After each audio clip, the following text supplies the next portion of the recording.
Okay, please, can I welcome to the stage Chester, Aaron, and Thomas. Coming up, guys. Chester, Aaron, Thomas. Doesn't really matter. Pick a table. Woo! All right. Hey, man, let's do it. Cool. Out of space.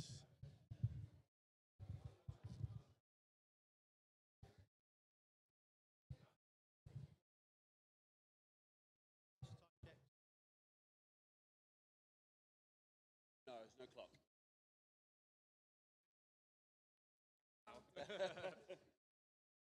Yeah.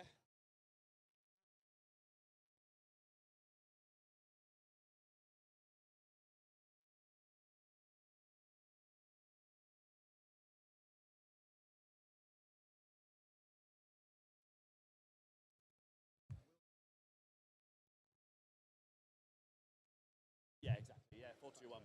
Yep. All right. All good? Everyone ready? You happy? Yeah. All right. Everyone good? Okay, right. So, well, let's the round one begin in 3, 2, 1. Let's go.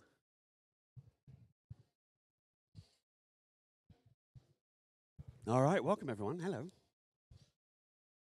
Round one of the final of Cup Tasters.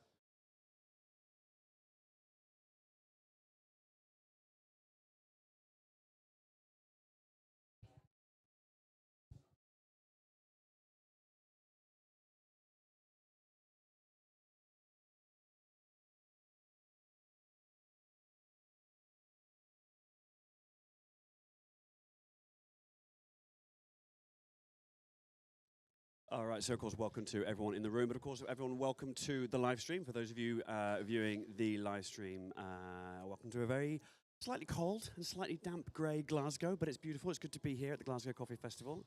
And what you're looking at here, obviously, is Cup Tasters. Cup Tasters, for those of you who've never seen this before, is essentially an odd one out. It's a spot the difference round of a triangulation. So each set is 3 coffees, hence a triangulation. And in each set, there are 2 identical coffees and 1 different one odd one out. So it's essentially a spot the difference round. The competitors don't need to determine what the difference is. They don't need to select a different cup and then tell us why it's different or what's different about it. So in that sense, this is a great competition for people getting into coffee competitions. Don't necessarily need to work in coffee. You don't necessarily need to do this on a regular basis, but of course it helps, and obviously particularly at this level, at the finals with 8 different sets to work their way through. Being able to pick out tiny nuanced differences is the key. Now, just a quick reminder of the rules. So what we have is obviously the most correct answers in the shortest time. So this is a timed event, but of course selecting the correct cup is the most important part of this. So more correct answers over a short time will always beat less correct answers over a faster time.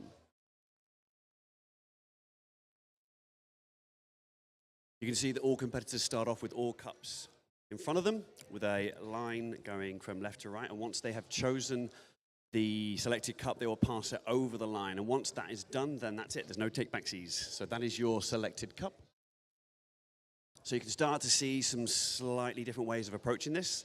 Some competitors will look to move the cups around within their sort of space in front of them before they slide it over. Others will just be quite decisive and just select the cup and move on. There's no right or wrong way to do this. It is completely up to you.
1, 2, 1, 2.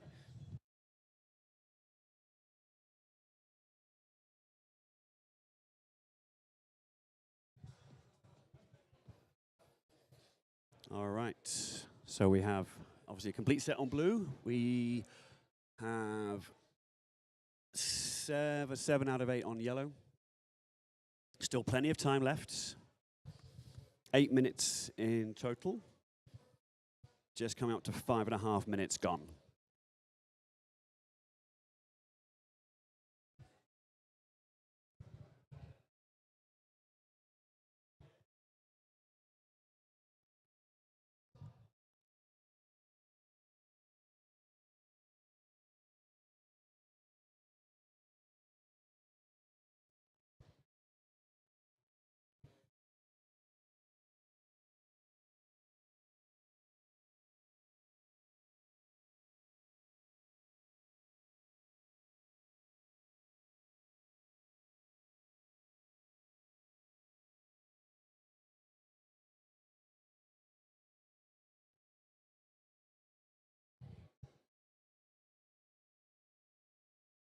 Okay, and that is 7 up on green. 8th cup just finished up on yellow. Still plenty of time left on the clock, of course. Tricky last set for the yellow, yeah? Nice.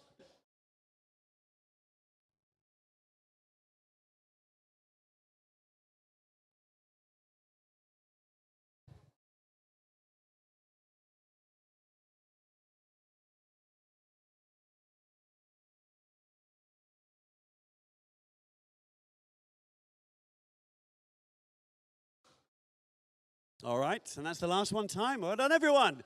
All right, give it up. That's our first round done. Congratulations.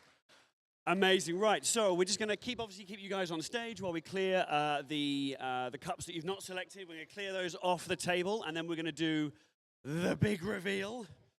All right, so let's have a bit of a chat. So, okay, so how was that? You did yours, your whole 8 sets in quite a relatively quick time. You happy with your decisions?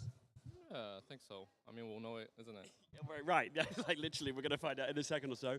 How was this compared to the heats? Similar sort of level of complexity, or was it up to notch? It was way too long ago for me to remember, but Okay, good. There you go, mate. Nice. All right, let's go and have a little wander around. How you doing? I'm all right, tired. Yeah. Our first is never going to be easy, right? But at least look, it's out of the way and it's done now, right? Well, that's true. How was it? How was it fine? I see you sort of taking your time a little bit through it, being quite methodical. You happy with the way that you approached it, or was it a little bit more tricky than you thought it was going to be? About what I expected. I went the opposite way to normal. Yeah. I don't know why. But no, fine. Some seemed okay, probably get those wrong.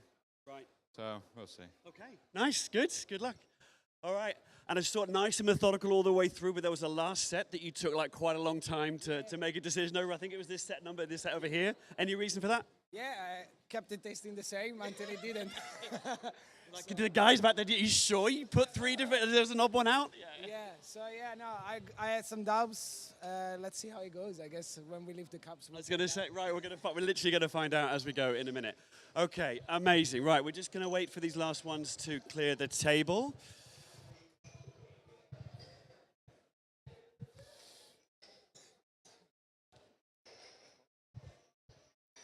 Wait for, yeah. So who's spotting the? So just get someone on green. Do you want me to do it on green?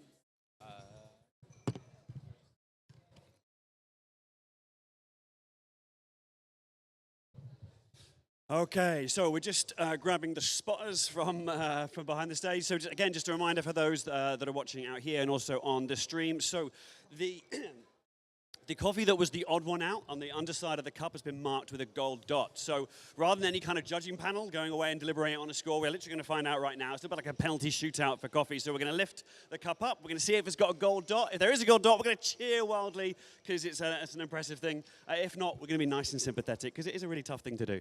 And then we're going to work our way through. Yeah, okay. What do you want me to do? We'll do the same. Okay, fine. All right, okay, so we're going to start off on the blue table. So let's pick up cup number 1. Yay! All right, okay. And number green, cup number 1. It's not. Oh, it's unfortunate. Okay, cup number 1. Let's go.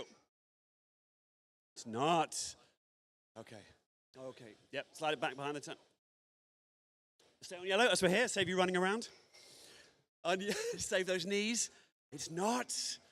All right. So we'll do cup number 2 on green. No. All right. We will go cup number 2 on blue. Yay! Sure. It's not. All right, just slide that one back behind the line, just so we know how many you've got. Oh, it's tough. It's tough. Yay! Stay on yellow. Set number 4. Yeah, glad you took your time. Yay! We need one. Okay, you ready? Ready? Yes! Come on! Yes! All right, we're firing. We're going. Whoa!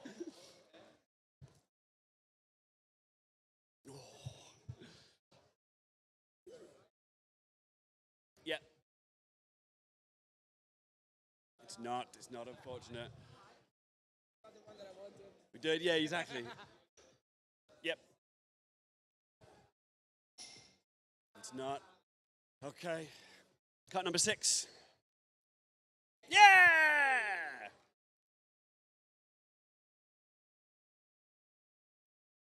It's not. Slide that one back. Okay. We'll go with 7. It's not. Okay. Cup number 7. Yeah! Cup 7. Yes! Okay, so we'll do cup number 8 on this side. Yes! All right. It's not. Okay, final. It's a no, okay. All right, it's a strong start. We've got a 4, we've got a 3, we've got a 4. All right, guys. Okay, this is not easy. 8 sets of coffees. That is pretty savage for the first round. So well done. Give it up one more time. Wonderful people. Chester, Aaron, Thomas, everyone. All right, we're off. We're up and running. That is Cup Tasters. Okay, so we are going to be back in 10 minutes for our next 3 competitors. See you in 10.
All right, everyone. We're just waiting a couple more minutes for these hot coffees to cool. The last thing we want is to burn some precious tongues.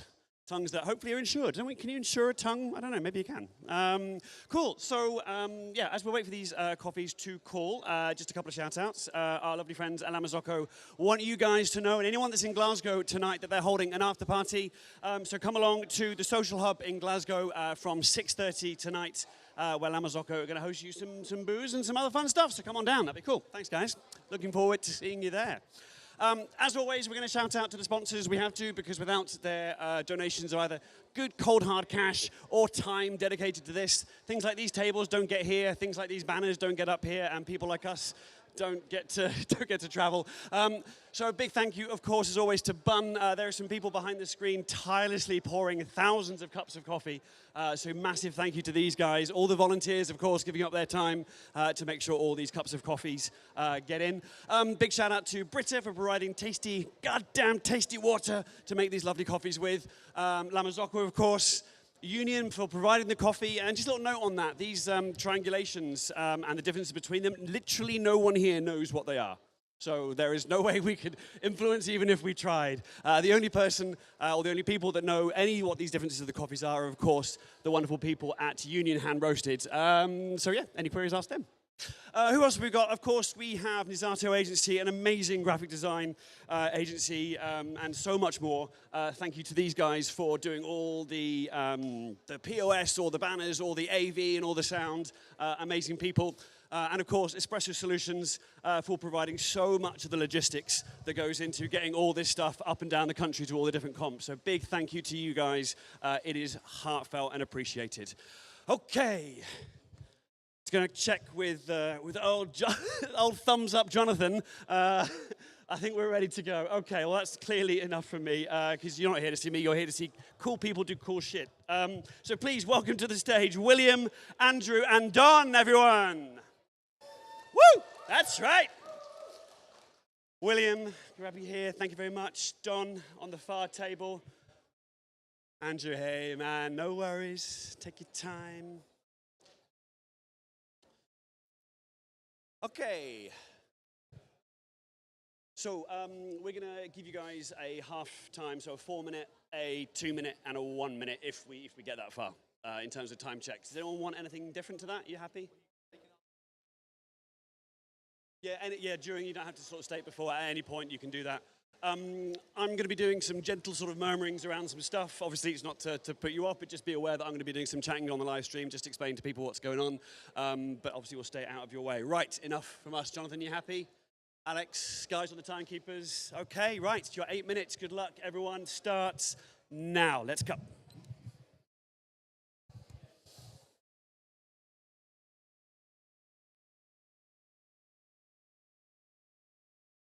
All right, so welcome everyone to the people watching on the live stream and to hear all of you lot, hey guys, out at the Glasgow Coffee Festival. You're very welcome. Thanks for coming along and supporting these amazing human beings and to do something that is, quite frankly, extraordinary. We have so many, essentially, cups of brown liquid on a table with really, really subtle differences between them, and these guys have to pick the odd one out. So every single cup on the table is divided into sets, so you have what's called a triangulation, because there's 3, right? And so each set has 3 bowls, and they are inside their own little square on the competitor's side of the table. Each competitor has to work their way through the sets and choose which one of the 3 cups is essentially the odd one out, which one is different. Once they've decided which cup that is, they can make their selection by sliding it over the line into the square in front. Once they have done that, once they've slid it over the line, that's their selection done. They can't bring it back, they can't change their mind, so you may see some competitors moving cups around inside the squares in front of them. That's a tactic that some of the competitors use. There's no right or wrong way to do this. It's completely up to the individual and how they work their way through the sets. The differences in these sets, of course, can be anything. They could be anything from a different varietal from the same plantation. It could even be something like a different part of the same plantation. It could be a different corner that produces a slightly different quality to the coffee. So these can be differences that are happening at origin, a slight difference to a processing method maybe. or they could be differences that have been applied by the roaster. The roaster can apply a different profile to the same coffee to bring out a slight nuanced characteristic, and that's the thing that these guys have got to try. So you don't have to decide what that difference is. You don't have to tell us, the judges, or you guys, like why that coffee is different. You just have to say that it is different, which is great because it means that there's a good low barrier to entry. If you've got a great taste, a good tasting palate, then you can enter cup tasters, which is fantastic. There's very little equipment that's needed. It's just practice and training. All these guys need and are using is a little soup spoon, a little cupping spoon to taste the coffee, to aerate that coffee, and a little spittoon. But some people don't even use that. Some people just drink their way through these sets, which of course is absolutely fine. The sets are completely randomized. So, for example, set number 1 is likely to be very different to set number 1 on the next table, and so on and so forth. So when we're seeing the results, which of course we do at the end of this competition, we lift up the cups to see if they've selected the right cup. If one table gets one set right and the next table gets the other set wrong, for example, then it doesn't mean that's the same set. So they're all completely randomized. And from group to group, they're even randomized.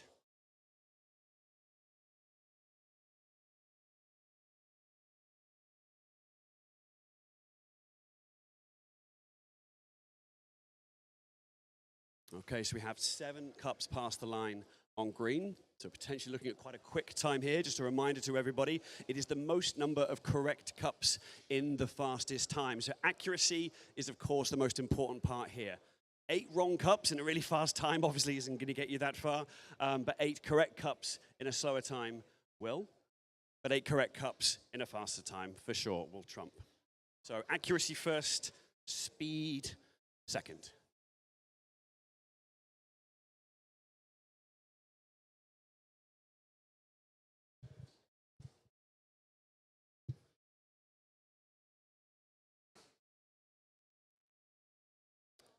So that's 4 minutes. That's halfway through.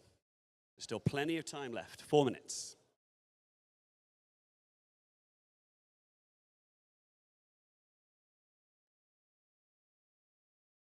A nice methodical take on the yellow table over here. Just working their way through, making some initial decisions, it looks like, by moving some cups around before it's selected. Same here down on blue. Very slow, very methodical approach to it. Everything's very consistent.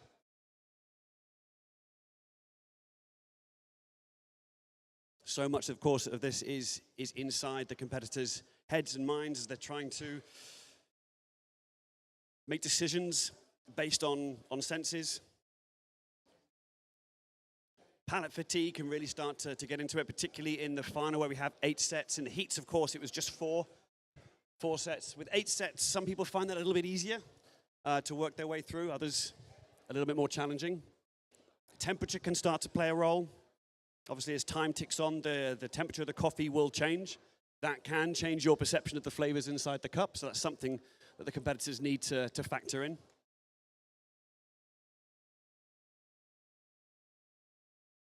And of course, the old chestnut with coffee, of course, is palate fatigue.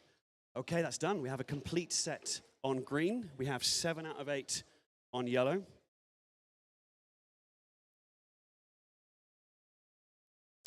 Six out of 8 on blue. Still plenty of time left, of course. It's the 7th.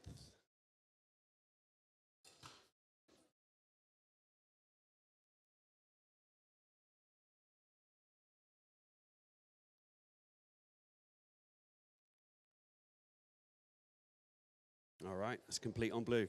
Nice, good work. Last one to go. That is 2 minutes left. 2 minutes left.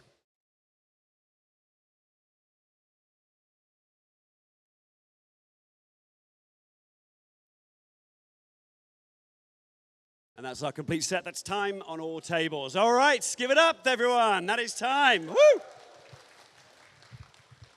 Okay, so what we're going to do now is we're just going to clear away the unselected cups, leaving just the selected cups at the top for us to do the big reveal.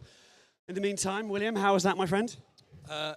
Yeah, pretty difficult, but yeah, a lot of sensory overwhelm being in a room with a lot of people. But yeah, no, it was good. Yeah. How is that? Is that a main difference between like practicing for this and then doing it in your competition? 100%. In a competition, you're in an environment where you're not familiar with everybody, not familiar with the smells, the sounds. So you have to really get in your head and adapt to that situation. So yeah. Right. And how do you feel like compared to the semi-final where there was 4 sets and now there's 8? Do you find that easier for you, or a little bit more tricky, or doesn't actually really make much difference? I think you're a little bit more gung-ho with what you're putting forward. You're a bit, when there's so few options, you're going to sort of deliberate on them quite a lot, whereas there's so many to get through, you just have to pull the trigger on them. So yeah. Amazing. Good. Well, we wish you the best of luck. We'll be back with you for the big reveal in just a second. Andrew, how was that, my friend? I think it was all right. This is like the most classic coffee answer. Yeah, it's fine. It was all right. I think it's somewhat to what I expected, so it's not like mind-blowing hard or very easy. So yeah. And is this something that you practice a lot for? Is this something that you do in your sort of regular day-to-day job? Like if you were going to give anyone advice that's watching this, thinking I might give this a go next year, what would you say from a practice point of view? I'd say buy 5 Hario switches and just make batch at home. Okay, big shout out to Hario. Okay, other brewers are available, of course. All right, how are we doing? Okay, so Don, how was that for you, my friend? It's pretty difficult to me. It's very difficult. Okay, and how is it more difficult compared to, for example, the heats, or in general just being here in the competition environment? By the taste of the coffee, they all quite similar with the acidity to me. Okay, all right, Union, do you hear that? All the coffees are tasting pretty similar. I think that's probably a good thing at the final. Okay, and how is it doing 8 sets compared to 4 sets for you? Do you find that a little bit easier, a little bit more challenging? A little bit more challenging because the more you have sip and your palates kind of lump and become less sensitive to more coffee. All right. Okay, good. Well, we wish you the best of luck. Thank you to everybody. These are amazing human beings. I don't know how they get to do this, but they do. Okay, so we are going to do the big reveal. This is the good thing about Cup Tasters, is that we find out right here live on the stream and in the room how they did. So remember, it is the most number of correct answers in the fastest time. So we're going to start, I think, Alex. Oh, okay, we're just roping in some volunteers last minute.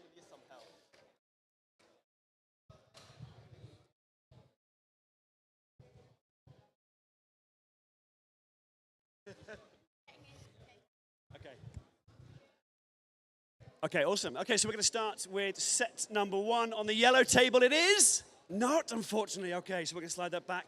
Set number 1 on the green table. Do you want to lift up the cup?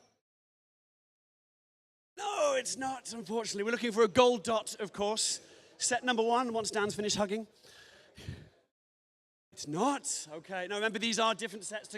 Just slide that back behind the line. Well, thanks very much. All right, so we'll stack on blue, Dan. So we're going to go set number 2. Yeah! That's what we like. Okay. Set number 2. Yes! Yes! All right. Okay, we'll stick with yellow. Set number 3. It's not, unfortunately. We're going to come down to green. Set number 3. Yeah! All right. Not. Okay, slide that back behind William. Okay, we'll stay with blue. Set number 4. That's all right, mate. No worries. Yes! Okay, set number 4. It's not, unfortunately. 4 on yellow. It's not. Okay, okay. So we're going to stay with yellow. Oh, this is getting difficult. It's difficult. So we're on set number 5. Yep. Yes, you sure? Yeah? Yeah, yeah, yeah. Yes, okay, cool. Yeah! Yes! Okay, and again, William, we'll stay on you. Yes! All right, now we're cooking. Now we're cooking. Yeah! It's not. It's not. So we're going to come down to, well, how are we doing? So we'll go on to green. We'll do set number 6. 7, sorry. Yep. It is, yes! Okay. Yes! All right, so we're going to come, we'll set number 7 on. It's not. And then we'll stay with yellow. We'll just complete the table on 8. It's not. Oh, it's tough. Okay, so how are we doing? So we got 1, 2, 3, 4, 5. Okay. This is it. So we'll go with green, set number 8. Yes! Come on, we're waiting for you. Oh, in the last minute. Okay, so slide that one back.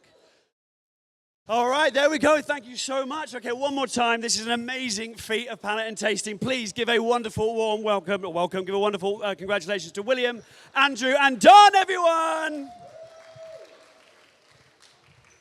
All right, not an easy thing to do at all. Some amazing results. Okay, so that is us done for round number 2. We are going to be back at 10:30. That is 10 minutes for round 3. Don't go anywhere.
All right, welcome back. Welcome back to, what are we on, round three. It's round three of Cup Tasters Final here at Glasgow Coffee Festival.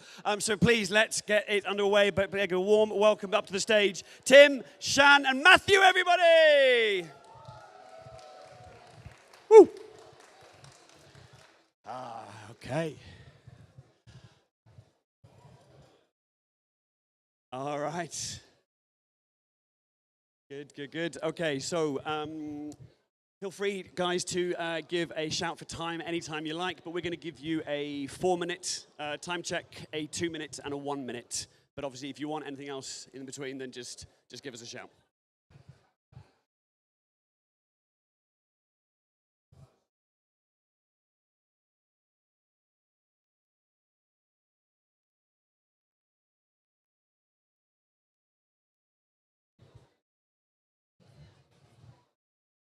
All right. Jonathan, you timekeeping on this one? Yep. Timekeepers, we all good? We're happy? Yep. Amazing.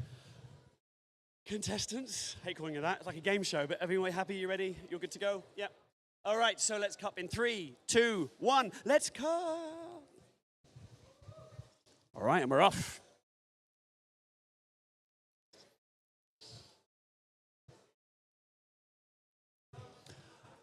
Okay, so welcome everyone in the room. This is about as full as the room has looked. It's nice to see you guys at the back. Hello, everyone. Welcome. So, hey, woo.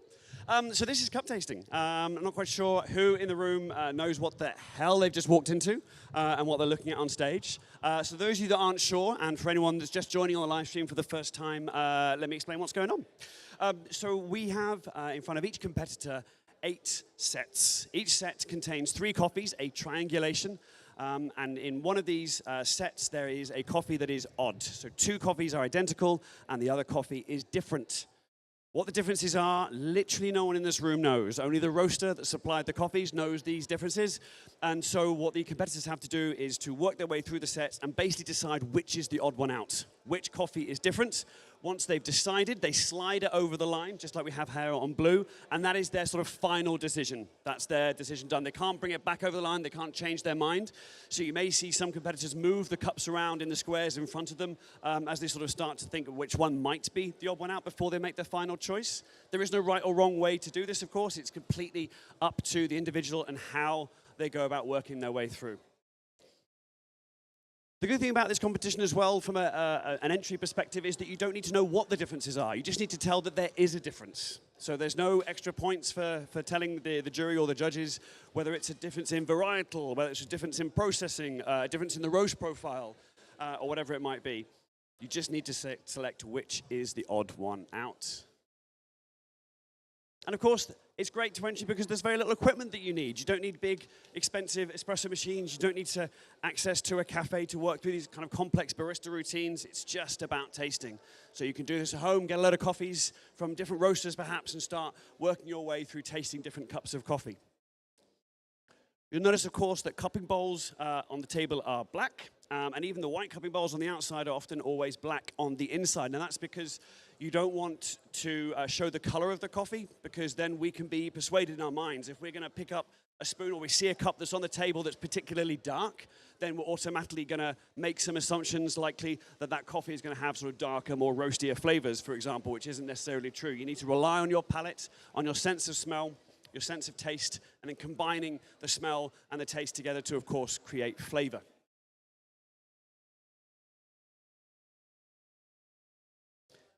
This is a timed competition, of course, but it's more important that you are accurate. So it is the most number of correct answers in the fastest time. How do we know which one's the correct one? Well, the correct cups are marked underneath with a golden dot. It's like Charlie in the Chocolate Factory. There is a golden ticket, and that golden dot suggests that it is the correct cup. So once all the cups have been pushed over the line at the end of the round, we're going to clear away everything else, and then we're going to reveal whether that cup is the correct cup or not as we work through each table. And you'll see how many cups these competitors got right.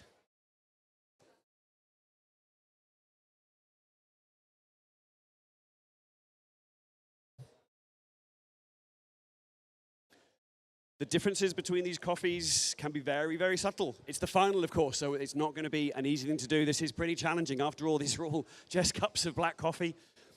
The differences could be a different varietal from the same farm. It could be the same varietal from the same farm, but maybe a different part of the plantation. Different parts of the plantation, that crop can yield some different characteristics. Maybe it's a slightly higher altitude. Maybe that part of the plantation gets more sunlight than another part. All these contributing factors that will play a natural quality to the raw green product. Or it could be something that's been done after harvest, so that's during the processing. It could be in that area. Or it could be once the green coffee has arrived at the roastery and the roastery decides to roast that particular batch of coffee with a slightly different profile.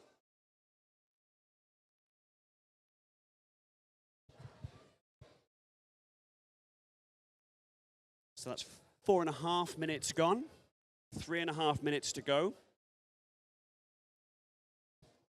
We've got 4 cups over the line here on blue, 3 on green, 4 on yellow. So everyone's pretty even in terms of how long they're taking over the sets before they pass them over the line. It's worth noting, of course, that the sets on table 1, or the blue table, and the sets on the green table are in a different order. So they're all tasting exactly the same coffee. All the competitors will be tasting the same sets over the course of the final, but we put them in different orders and different groups. So set number 1 here on blue is likely to be very different to set number 1 here on green. That set on here on blue will be somewhere else on green's table, if that makes sense. So as we're doing the reveal, it's not always the same coffee. In fact, it won't be the same coffee that we're revealing table to table.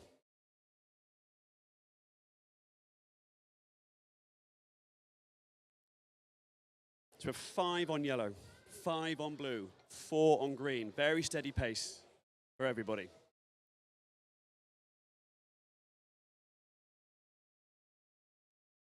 Arguably, this is where the competition gets a little tough for the people competing because we have a lot of palate fatigue coming in now. Everything starts to taste, can start to taste a little bit samey.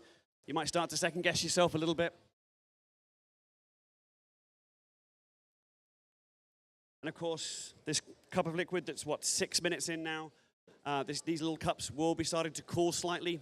And as the temperature cools, you will get a different perception of flavor. You'll know this when you're drinking coffee at home. When you drink coffee that's hot, maybe at around 60, 65 degrees, the coffee tastes pretty sweet, but there's not huge amounts of flavor. It's only when those cups start to cool that those flavors really start to bring themselves to the fore. 2 minutes left.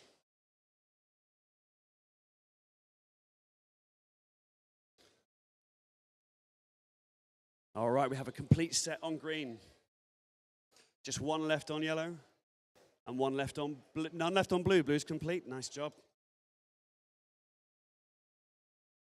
And there we go. That's everyone. That's everyone done. Give it up. Woo!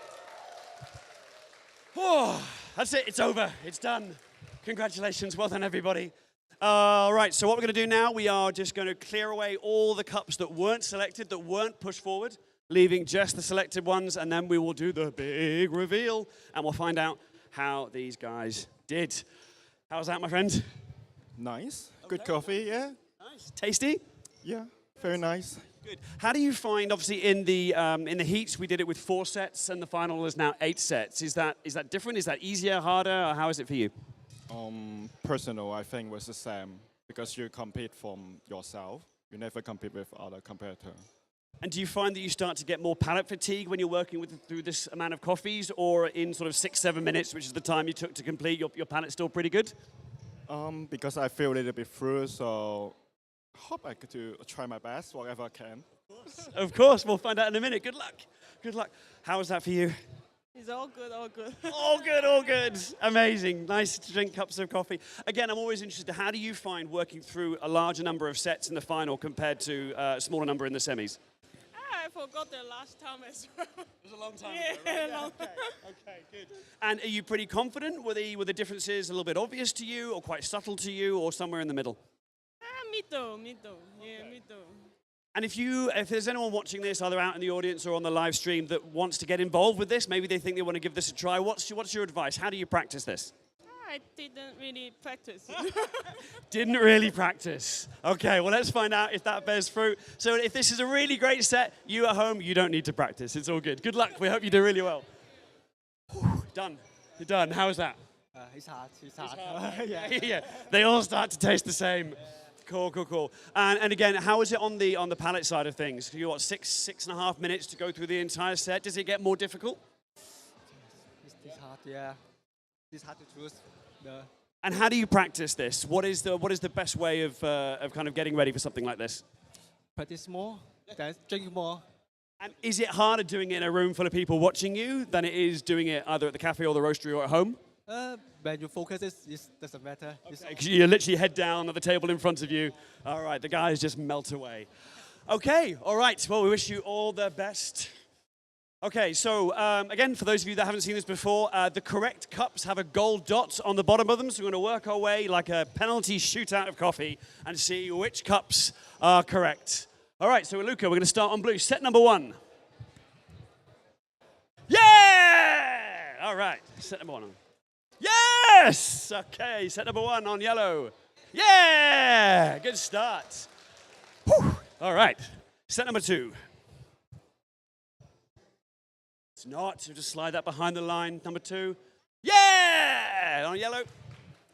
Yes! All right, set number 3. Long way to go.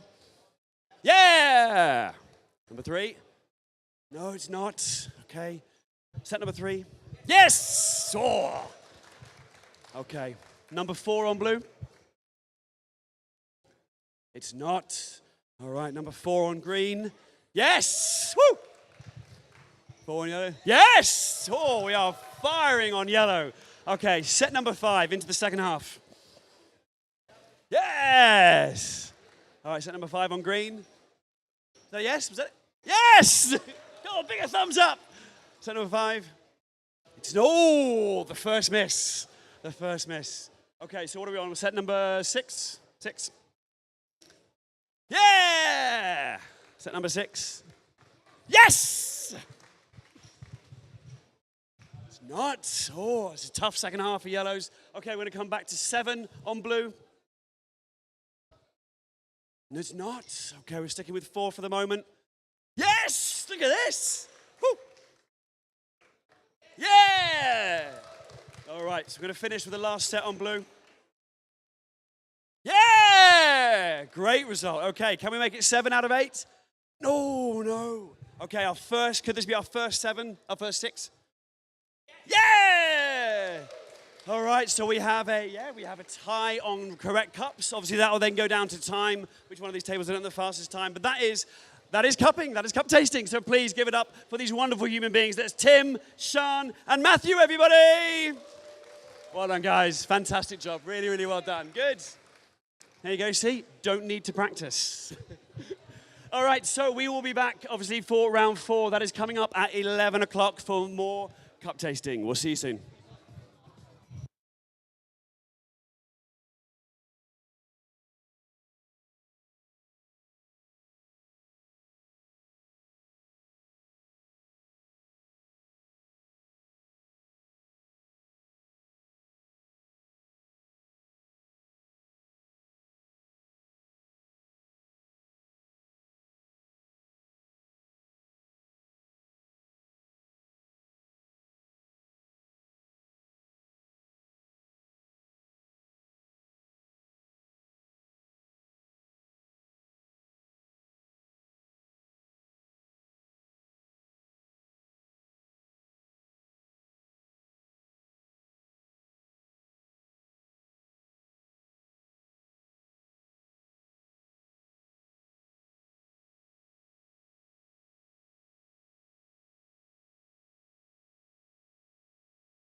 All right, we are just checking these are at a temperature that isn't going to scald people.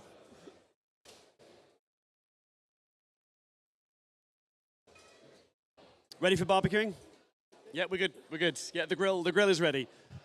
All right. Okay, so that is we are on round 1, 2, 3. This is number 4. We're at round 4 already. So please give a lovely Glasgow Coffee Festival welcome to Catalina, Gerald, and Midori, everyone. Come on up, everybody. Hello, nice to see you. Okay. So we're going to give natural time checks at 4 minutes, 2 minutes, and 1 minute. But of course, if you need anything else, just shout at any point, and we can. Yeah, exactly. The only thing we can't do is taste with you, unfortunately. We'd be terrible as well. We'd be rubbish. You're way better than we are. Okay.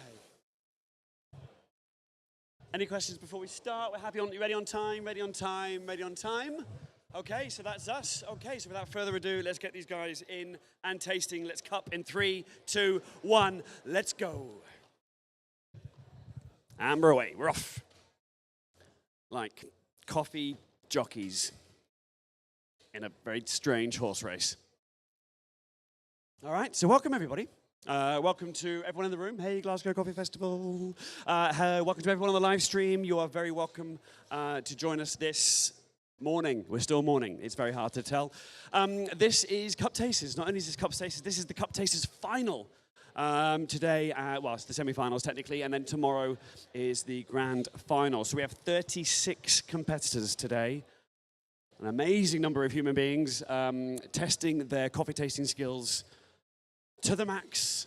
With what we have in front of them are 8 sets of triangulations. So obviously each set contains 3 cups of coffee. 2 cups are identical.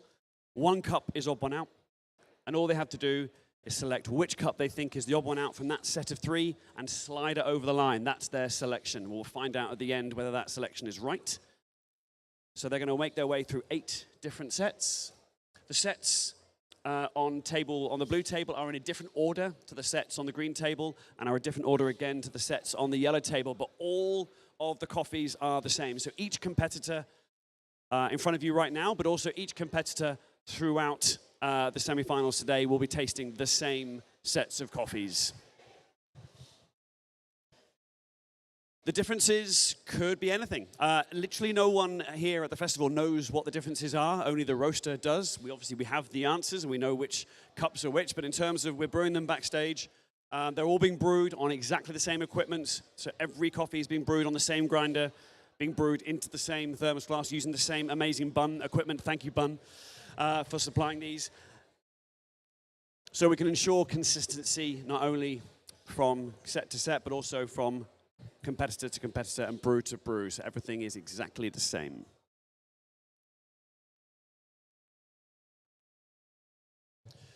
The differences could be anything. It could be a different varietal.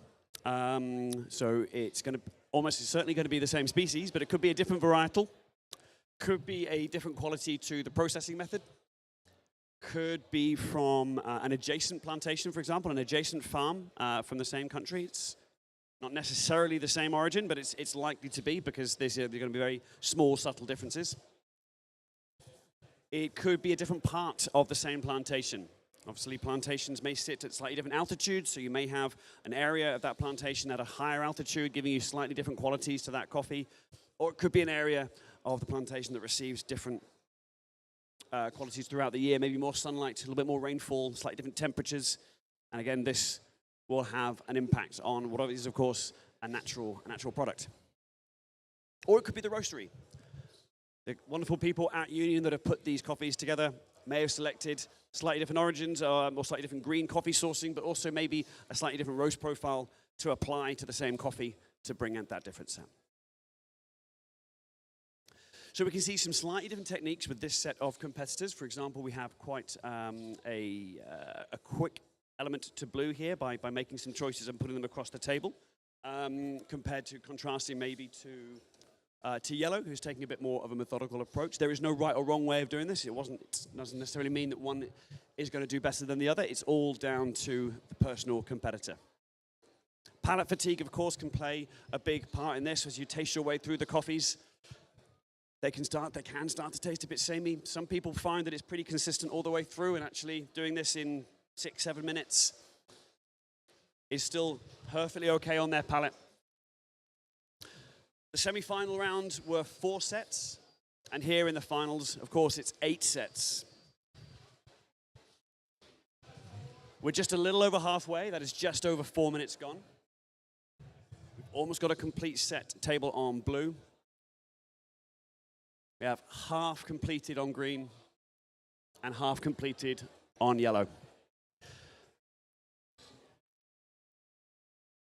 Accuracy, of course, is the most important part here. A higher number of correct answers in a slower time will always beat fewer correct answers in a faster time. But fundamentally, it is the most number of correct cups in the fastest time that will produce a leaderboard.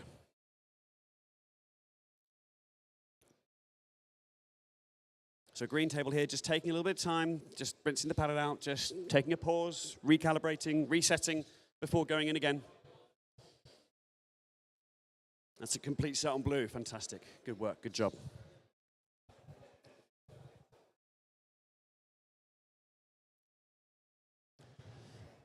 Those of you might be able to hear a slurp as people are tasting the coffee. This is a method of aeration, and what that's doing is spraying small amounts of coffee over the palate.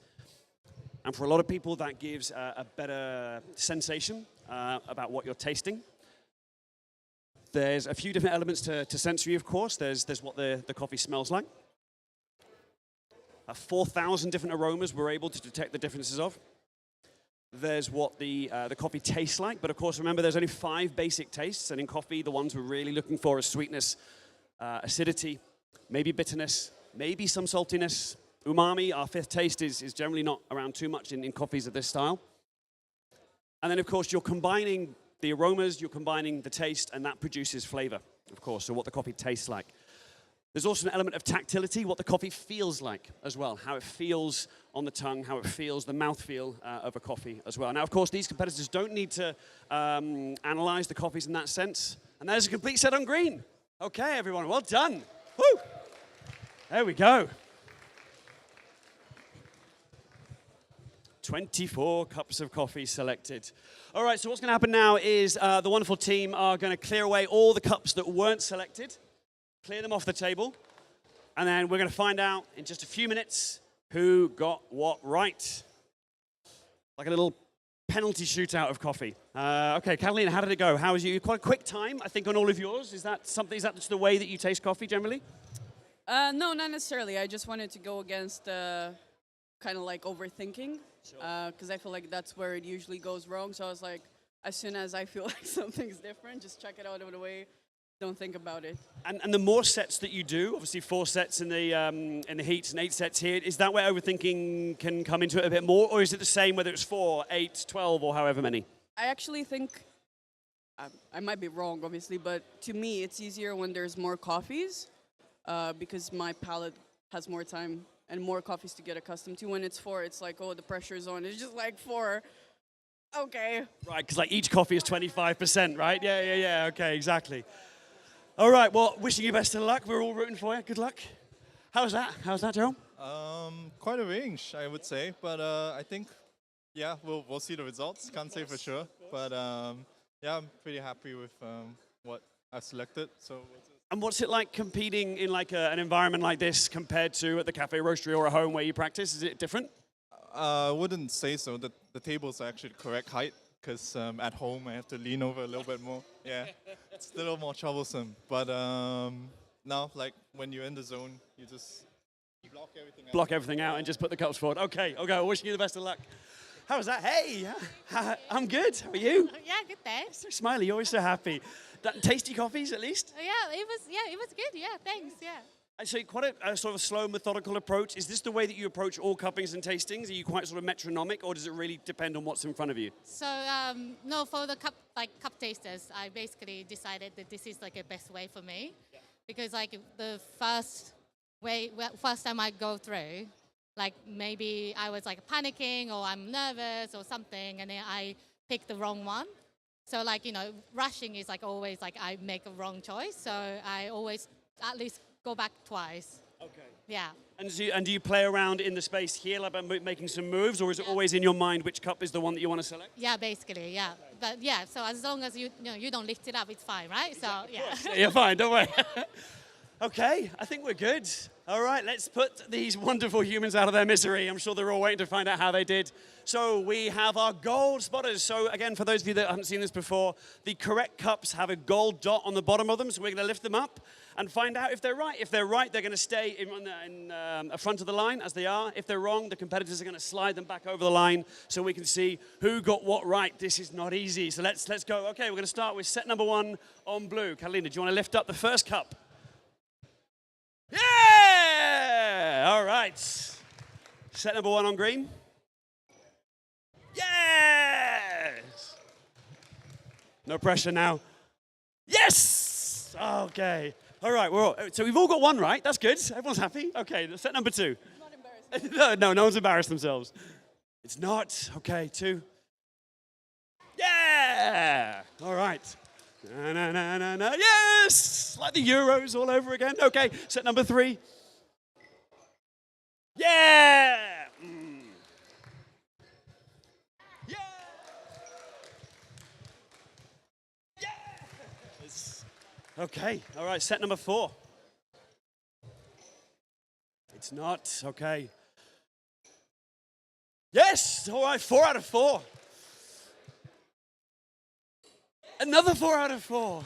All right, they're all in different orders, remember? Okay, so set number 5, the second half of blue table. Yes! Yes! Yes! Okay. Oh, this is heating up. Okay, let's go 5 on blue.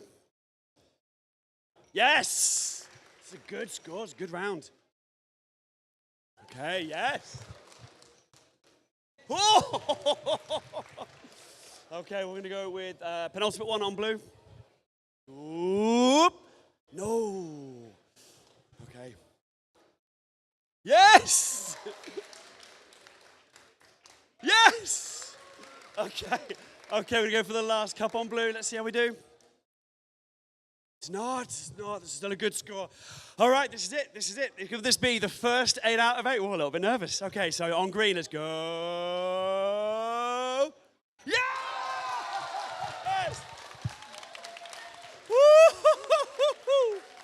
Okay, all right, let's go on yellow. Let's go and go. Here we go. 2. Yeah!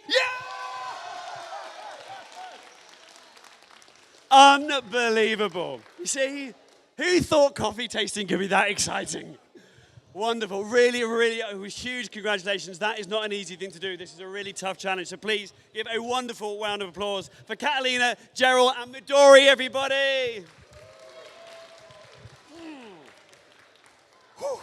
I'm excited. You're excited. We're all excited.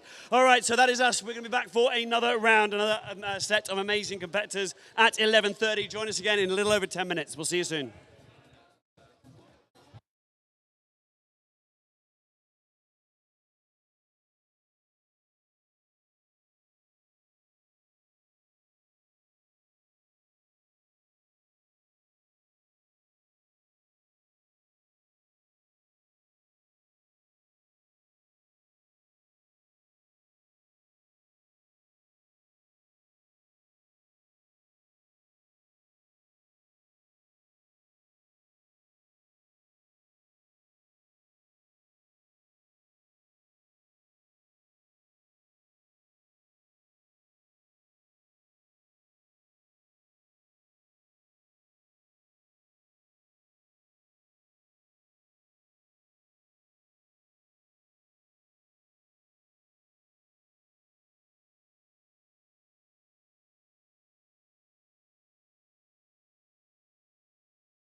So where we're just letting the coffees cool a little bit more, just so they're the same temperature for everyone competing.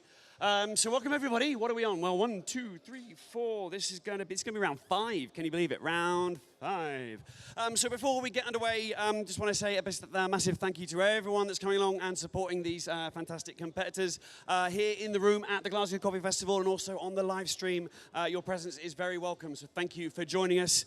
None of this, of course, would be possible without some amazing people behind it all and some amazing brands supporting us. So we've got Bun. Behind this huge curtain is one hell of a coffee brewing operation happening right behind there with Simon from Bun being tireless as always and lending his support, traveling to every single one of these competitions, brewing unbelievable amounts of coffee behind there. So big thank you to Simon and to Bun for helping out with this as always. Britta for providing goddamn tasty water for us to brew this amazing coffee with. Lamazocco, these wonderful guys over here at True Artisan Cafe, are also throwing a party tonight. So look, if anyone's in the area, Lamazocco have after hours starting at 6:30 at the Social Hub in Glasgow. So come on down. I'm sure they can offer you a beer or two and maybe some extras. So yeah, big thank you to them. We've got Cafetto that are providing cleaning kit for us to be able to keep all our coffee brewing equipment nice and sparkly. Wonderful people at Union for providing all of this coffee, all of these triangulations. So a big shout out to the guys there. Edita particularly for organizing all of this and having this amazing coffee for us to taste. The wonderful people at Nizato Agency, Will and all his team providing all the digital and AR capabilities, the mic that I'm talking on, the digital screens and all the graphic design has all been done by them. So huge thank you to them. And of course the wonderful people at Espresso Solutions for tirelessly lugging this stuff up and down the country to every single competition. Without you guys, these would not be possible to put on. So massive thank you to everybody. But of course, who's the most important people in the room? It's you guys, it's the competitors. So without further ado, let's bring up on stage the wonderful Alfred, Meng, and Joshua, everybody. Woo. Okay, right, we're just going to get our timekeepers around. We're ready on this side, ready on here. We're just waiting on Jonathan to stop chatting. Talking important committee business. Cool. So we're going to have natural time checks at 4 minutes, at 2 minutes, and at 1 minute. Of course, at any point along the way, if you need a time check, just ask, and we'll let you know where you are on the time.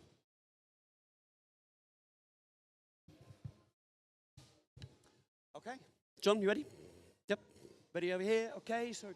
So in 3, 2, 1, let's go.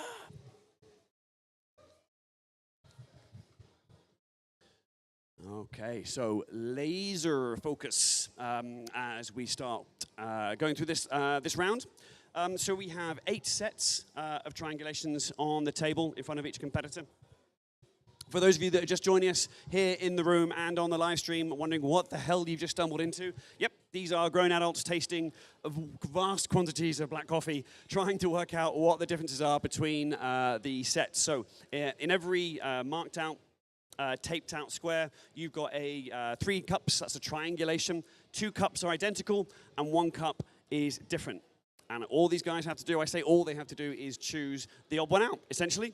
They don't need to tell us why it's the odd one out, they just need to select which cup is different. Once they've made that selection, they need to push that cup over the line, and that is basically a confirmed choice. Once they've done that, they can't bring it back, they can't change their mind, so this is why you might see some competitors kind of moving the cups around on the table. They're absolutely allowed to do that as they start to make their sort of initial deliberations as to which one it might be. There's no right or wrong way to do this. You may find, watching this, that some competitors go pretty quickly through this. They don't want to second guess themselves. They don't want to think too much about it. They have sort of an initial thought about which one is the odd one out, and they just go ahead and slide it right over. Of course, the aim of the competition is to guess the correct number of odd cups out in the fastest time. But accuracy, of course, is more important. A higher number of correct answers over a longer time will always beat a lower number of correct answers over a faster time. So accuracy is key, but of course, if there's a tie on the correct number of cups selected, the one that's done it in the fastest time will go ahead on the leaderboard.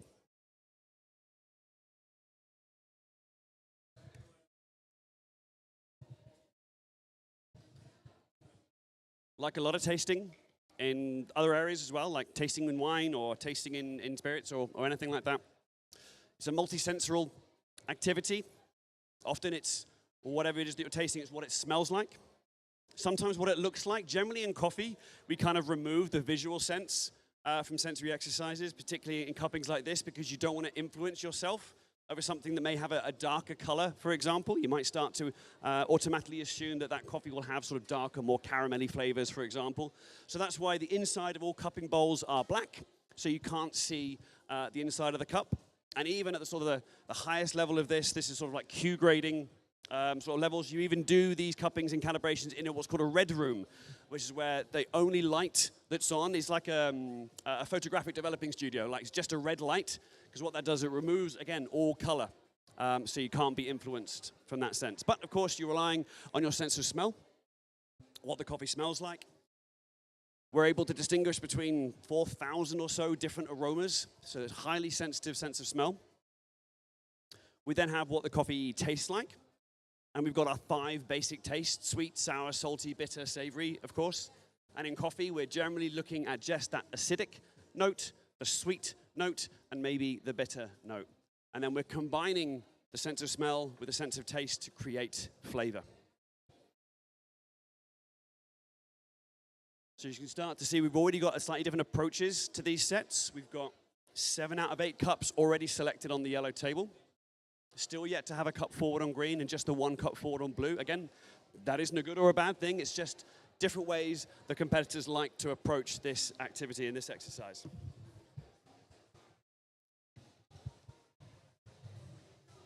It's a complete set on yellow. It's a very quick time there, under 4 minutes. So that is a 4-minute time check, so that is halfway. We've got 8 minutes to complete this exercise. And again, for those of you joining us in the room, this is the most number of correct answers in the fastest time.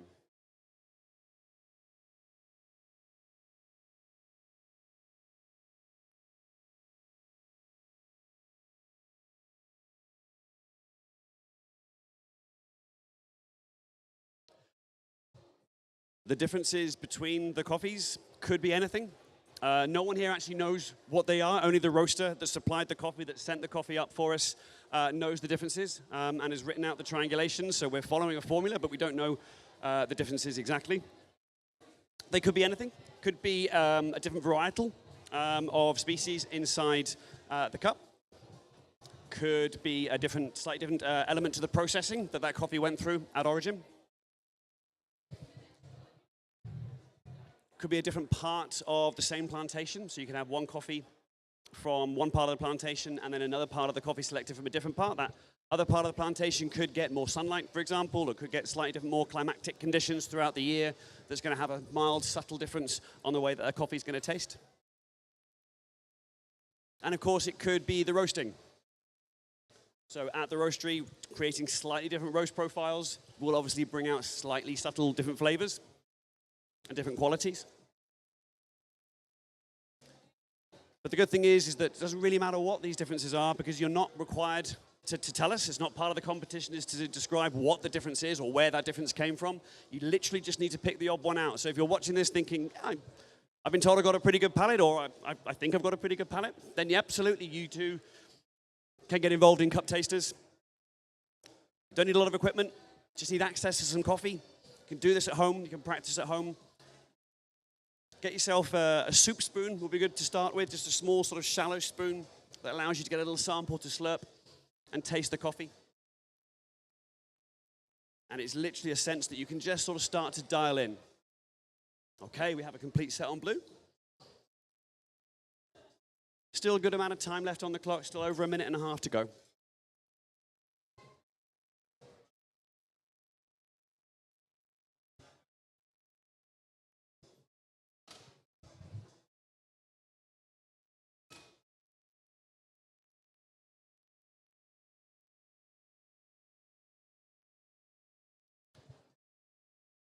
It's not an easy thing to do, of course. As the coffee cools, you'll get different sensations. The flavors will start to change. Your perception of flavor changes as temperature, in this case, decreases.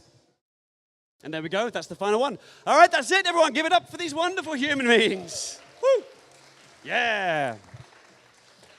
Okay, right, so what we're going to do now is we are going to clear away all the cups that weren't selected. We're going to clear them off the table, leaving just the selected ones. And then we're going to have what is essentially a penalty shootout of coffee. We're going to find out if the cups that they've chosen are the odd ones out. And we know that because we've marked the bottom of the cup with a gold dot. So one at a time, we're going to go through each cup. We're going to lift it up. And if there's a gold dot, we're all going to go crazy because they managed to do something which is quite miraculous. And if there's no gold dot, we're going to give them some sympathetic because it's not an easy thing to do.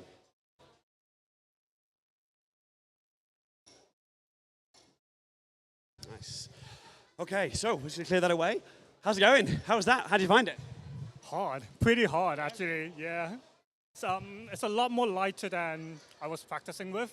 In terms of like lightness of roast? Lightness of like, it's more watery. So I feel like the brew is not how I dialed it in and I was training with it, so. So a bit more subtle than maybe yeah, okay. Fine. And how do you find it with, obviously we did 4 sets for the heats and 8 sets for the final. Do you find that easier or is it harder or is it doesn't really make much difference to them? I think doing 8 is actually easier because it feels like you have more time, even though it's the same. But like doing 4 sets in 4 minutes, you kind of just, there's more rushing into it, whereas 8, there's like a bit more time to play around with it. You're always getting your palate dialed in a little bit more as well, and you're right, because a few people have said this, is that there's less pressure on it, because in 4 cups, like 1 cup is 25% of the score. That's true, yeah. I wasn't thinking of that, but yeah, actually. All right, well, wishing you very best of luck. Good luck with this one. How'd it go? You okay? Took your time with it a little, but quite methodical and quite slow as the process. Are you happy with how the sets went? Are you happy with your choices? Yeah? Okay. All right, a slow, confident nod. Okay, wishing you the best of luck. How's that, man? Really quick time, like under 4 minutes. That was like 3 minutes something. I don't know who's got the official time. You happy? I am happy, yeah. Nice. How are the coffee? Tasty? Very tasty, yeah. Yeah. Shout out to Union. Okay, and how do you find it? Is it quite a quick approach to this? Are you sort of going on just like initial instincts? Is that how you always do this exercise, or is it just about the coffees that are in front of you? I think I used to have a tendency to overthink quite a lot, so I wanted to take a different approach. So I feel confident, but if it doesn't work out, then I'm happy either way, yeah. Just happy to be here. Okay, that's cool. Awesome, amazing. Right, I think we are ready to go. Happy to do, yes, spotters. All right. Luca, I think down here you might have a little assistant which might help you as well a little bit. You're going to help him with the gold spots, yeah?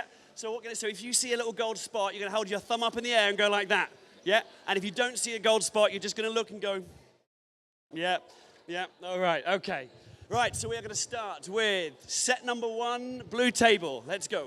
Going to lift it up forward. The competitor's going to lift up the cup. Oh. It's not. Are you sure? Yeah, okay, so we'll slide it back. Set number 1 on green. Yes! All right, now come on. Yeah. Number 1 on yellow. Here we go. Yes! Woo! All right. Slide again, number 2 on blue. Yeah! Good, nice. Good thumbs up there. Yes! All right, we're cooking. 2 out of 2. Yes! Okay, set number 3. Yeah! It's not. Okay, first one down on green. No worries. Plenty more to go. It's not. First one down on yellow. Okay, so we're tied. We're neck and neck. Set number 4. Not. Okay, we're still there. Number 4 on green. Yeah! Yes! Okay. All right, 3. Okay. So we make this 3. Set number 5 on blue. Second half.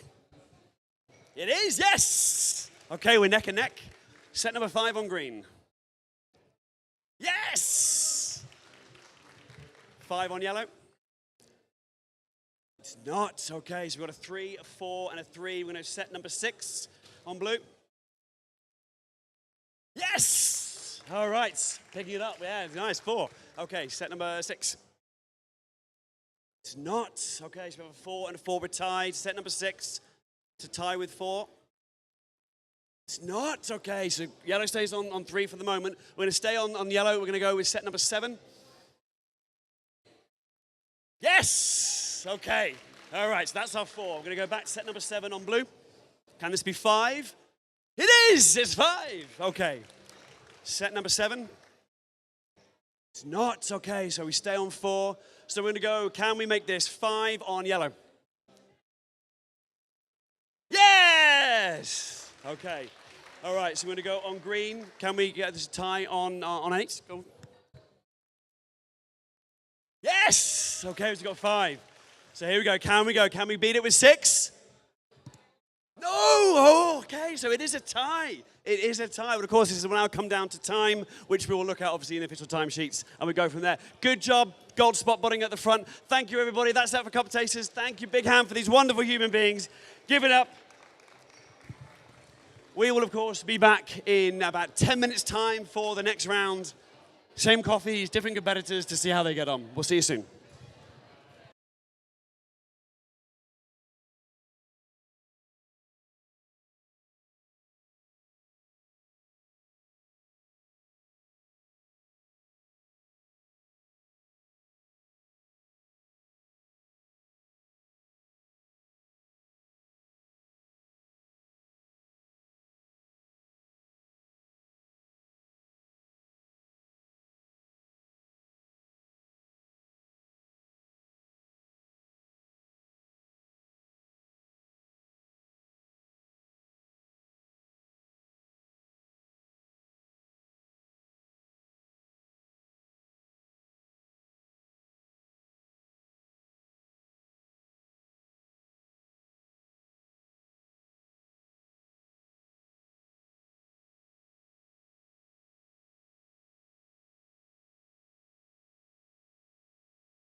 with that. As you probably have heard of some of the other rounds, I'm going to be sort of like gently kind of chatting and through some bits and pieces. Don't be put off. I won't try and disturb you, but I'll be chatting to the audience and chatting to the stream as we go along. And then we'll have a bit of a chat afterwards while they clear the cups away, if that's okay. Amazing. All good? All good? Yeah? Okay. Right. Wonderful. Okay. Everyone is ready. The coffee is ready. The contestants are ready. The audience is ready. Cameras are poised. So let's cup in 3, 2, 1. Let's go. And we're off. Like 3 coffee jockeys tasting their way through 8, 16, 24 cups of coffee. So welcome everybody. Welcome to those in the room at the Glasgow Coffee Festival. I hope you're having a wonderful day. Tell me what the weather is like outside. I haven't seen the sun in what feels like days. And what you have in front of us are 3 competitors working through 8 sets of coffee. Each set marked in the sort of square, oblong on the table contains a triangulation. So 3 coffees, 2 of which are identical and 1 is odd, 1 out. All the competitors need to do is work their way through the coffees, select the cup that they think is different, so the one that's the odd one out, and then slide it over the line to confirm that that's their choice. Once that cup's gone over the line, that's a confirmed choice. They're not allowed to bring it back and change their mind, so you may see some competitors moving the cups around inside the section in front of them. That's perfectly okay, or they can slide them around and lift them ever so slightly. They obviously can't lift them up. And that's because underneath the correct coffee, so the odd one out, is a gold dot. And that's how we know at the end of the round who has got the right answers. So you'll see some slightly different approaches to this. You may see some competitors taking their time, deliberating in their own section before they put it over. Here on blue, for example, we have quite a lovely methodical way of working through set by set, deciding the odd one, making that choice, and then moving on. Whereas here on green and yellow table, we have the competitors working up and down the sets, not making any confirmed choices, just the ones that they think they are. And by the looks of it, they're then going to go back and confirm their choices before they slime. It's for the live stream.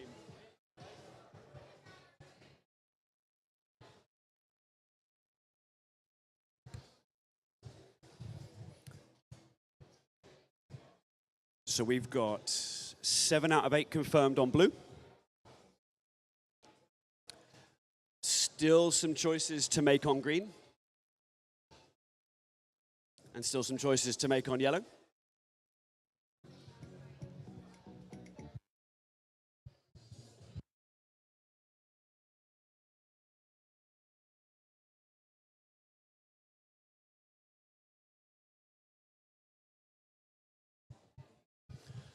All right, so that is a complete set on blue. Nice one. Good job. Well done.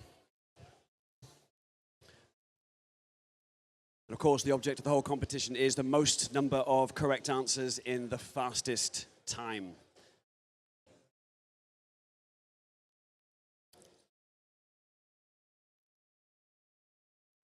Still plenty of time left on the clock. What are we now? We're only a little over 3 minutes, so still a long way to go.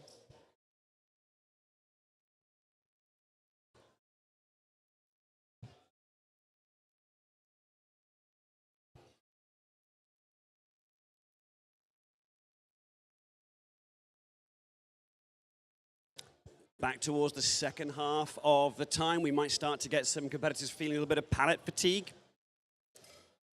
As all coffees can start to homogenize. It depends on the individual, of course. But of course, what you're also dealing with here is a change of how the coffee feels and tastes as the temperature cools. The coffees inside these cups, the competitors start by tasting them at somewhere around sort of 40, 45 degrees, maybe 50. Very, very different to how you and I maybe drink cups of coffee at home. Normally, once a coffee is brewed, generally we start drinking at around 70 degrees, 65, somewhere around that, where coffee's still nice and hot, but it's not going to burn your tongue. And that's often where coffee can have quite a sweet taste. You tend not to get too much nuances at that temperature. So again, when you go back home and you brew yourself some filter coffee, Drinking it at a sort of that 60, 65 degrees, coffee will taste quite sweet. And it's only when it starts to cool that you'll start to notice some of the nuances, particularly acidity. Our perception of acidity increases as temperature decreases. And when it comes to professional coffee tasting, so cupping, which is similar to what we're doing here. This isn't a cupping. This is tasting, I guess, brewed coffee in cupping bowls. You'll find that tasters will often do that at much cooler temperatures because this is where the coffee's full range of characteristics can really come to the fore. And that's where you can start to detect notes and flavors in coffee that weren't there before.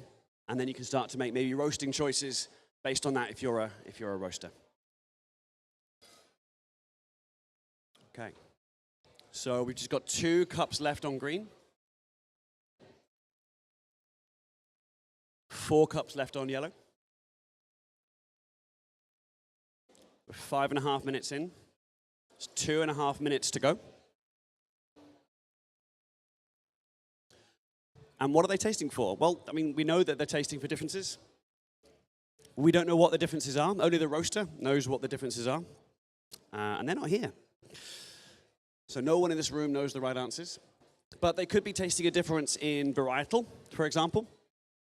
They could be tasting a difference of the same varietal, but a different processing method. It could be the same varietal, the same processing methods, but a slightly different roast profile, for example. Could also be a section of the coffee harvest from a different part of the plantation than another. Coffee is a natural product. It's a product that has its qualities dictated by the amount of sunshine, rainfall, nutrients in the soil, of course.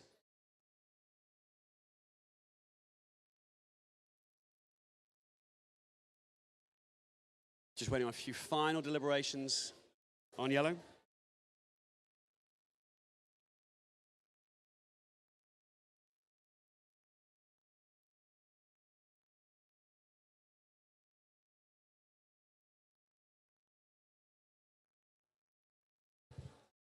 And that's time on yellow. Okay, give it up. Give a round of applause for these wonderful tasters. Well done, everybody. Okay, so what's going to happen now? We're going to keep you guys up on here. We're going to clear away all the cups that you didn't select. We're going to clear them off the table, leaving just the ones that you slid over the line. And then we're going to do the big reveal, and we're going to find out how everybody did. How was that, man? That was a fast time. I think somewhere around the 3 minutes. I think you probably managed to get all those cups over the line. Is that the way that you do this sort of exercise, or does it just depends on the type of coffees you have in front of you? So I've been practicing just to find most of the cups quick as possible as well. But yeah, I found that some cups taste way different than others. But yeah, hopefully found everything. But yeah, we'll see. Exactly, we'll see. We'll wish you the best of luck. King, how's that, buddy? Yeah, I'm good. Perfect. Amazing, yeah. How was the sets? Were quite a methodical approach. I think particularly we saw you moving the cups around inside the squares in front of you in a very particular way. Is that just the way that you always approach this exercise? Yeah. This time, like I said, you're kind of one row, and after that, calibrating everyone and try to get when they're cooling down, maybe finding more characteristic. And for every coffee, well, I'll say so it's delicious coffee. Okay. Good. So it wasn't a horrendous thing to do. At least it was a nice way to spend some minutes. Good. Wishing you best of luck. Hey, Juliana, how's it go? Oh, it was so good. So tasty. Good. You hear that, Union? Fantastic. Good, tasty coffees. How did you find? Obviously, quite a methodical way of approaching. Took your time over each of them. Again, is it the way that you approach this exercise, or does it really depend on the coffees you have in front of you? Well, to be honest, I just had the week to practice because I got the emote last week that I'm in. Yeah, so I'm like, let's have fun. I'm so grateful to be here. And I would do what I know, Okay. Let's see. That's amazing. Just a week to prepare. Fantastic. Okay, I think we're good to go. We're just going to get some gold spotters. So again, for those of you that aren't sure or haven't seen this before, the correct cups have got a gold dot underneath them. So we're going to move from table to table, set by set. We're going to have the cups lifted up, and we're going to see if it's a gold dot. If there is a gold dot, we're going to cheer wildly because these guys have done something that is pretty tricky. Okay, so ready? Nice one. Okay. All right.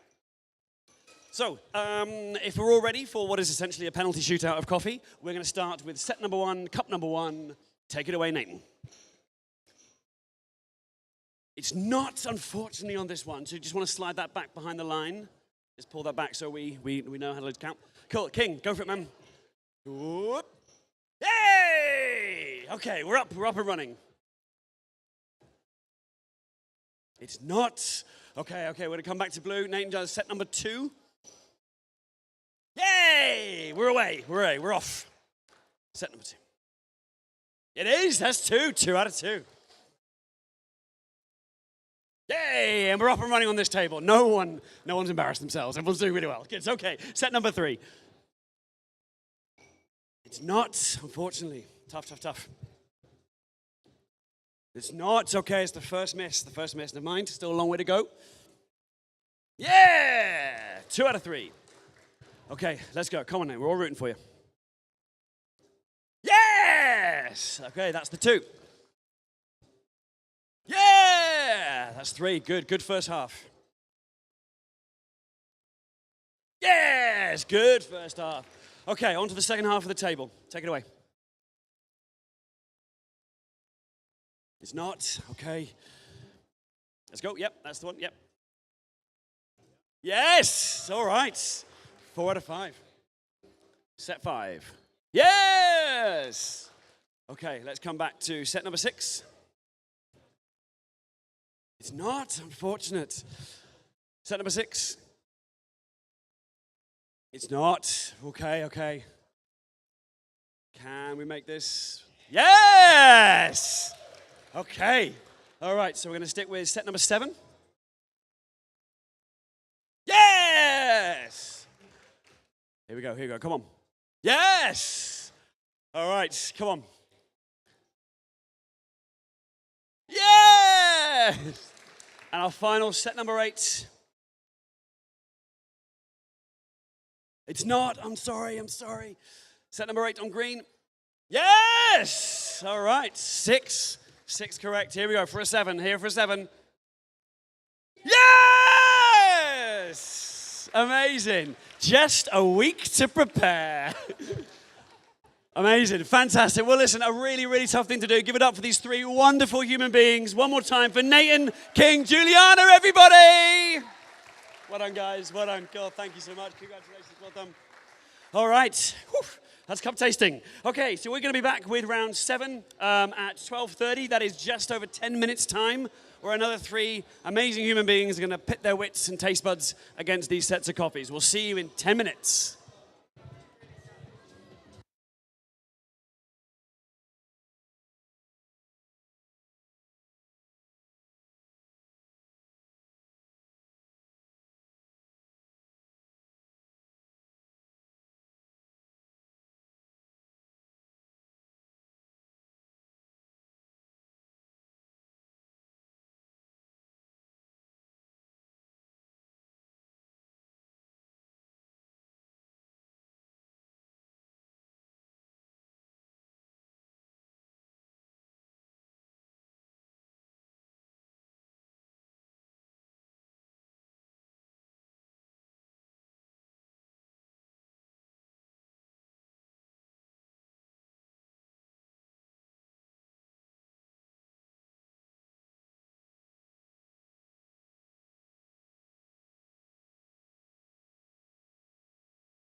cup tasters, what are we on? We are on round 7. Round 7.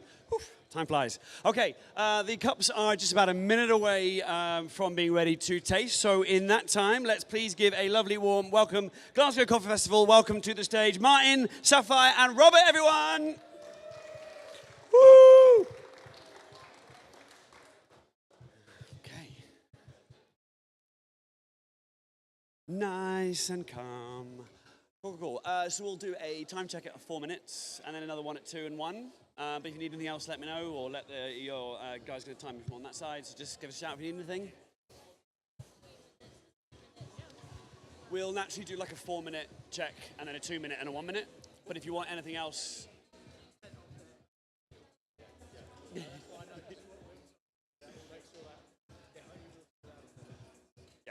Sweet. Okay.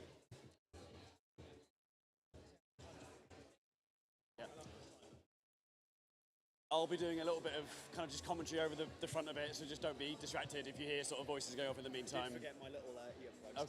Okay, mate. I'll be over there, but the speaker is there. But we'll keep it nice and respectful. Cool. And then we'll have a bit of a chat afterwards. Cool. You good? Hands cold? Yeah, it's cold in here, right? Yeah, right. Okay. You ready? Ready on your sides? Yeah. Ready? Happy on temperature? All right, everyone. Right, everyone's in the zone, so let's keep them in it. Okay, so competitors ready. We're going to cup in 3, 2, 1. Let's go.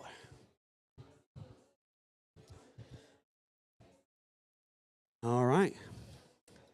Well, and again on round 7. Welcome to everyone into the room. Welcome to the Glasgow Coffee Festival. Welcome to Cup Tasters semi-final, technically. Semi-finals and finals today and tomorrow. Welcome to everyone on the live stream. Thank you for joining us. Thank you for supporting this awesome competition and these amazing humans as they go about tasting delicious cups of coffee. And what we're looking at here, of course, is Cup Tasters, which is where the competitors have to distinguish the odd one out between a set of coffee. And a set is 3 coffees, so a triangulation. And they have 8 sets on the table in front of them. The table's marked out in this grid system because all the squares on this side, close to the competitor, where all the coffees sit.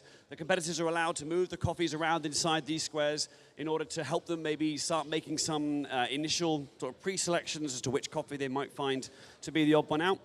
Then there's this center line, of course, and if they slide it over the line, then that is their confirmed choice. They're not allowed to bring it back. They can't lift the cup up. They'd have to slide it across. The reason they can't lift it, of course, is the right answer on the cup is dictated by a gold dot, which we will find out towards the end. So once they've slid their choice over the line, that's their confirmed choice. Once they've slid 8 cups over the line, their time will stop. And it is effectively a competition of the most number of correct answers in the fastest time. Accuracy trumps time, of course. So 8 cups over a slow time will always beat 7 cups over a fast time.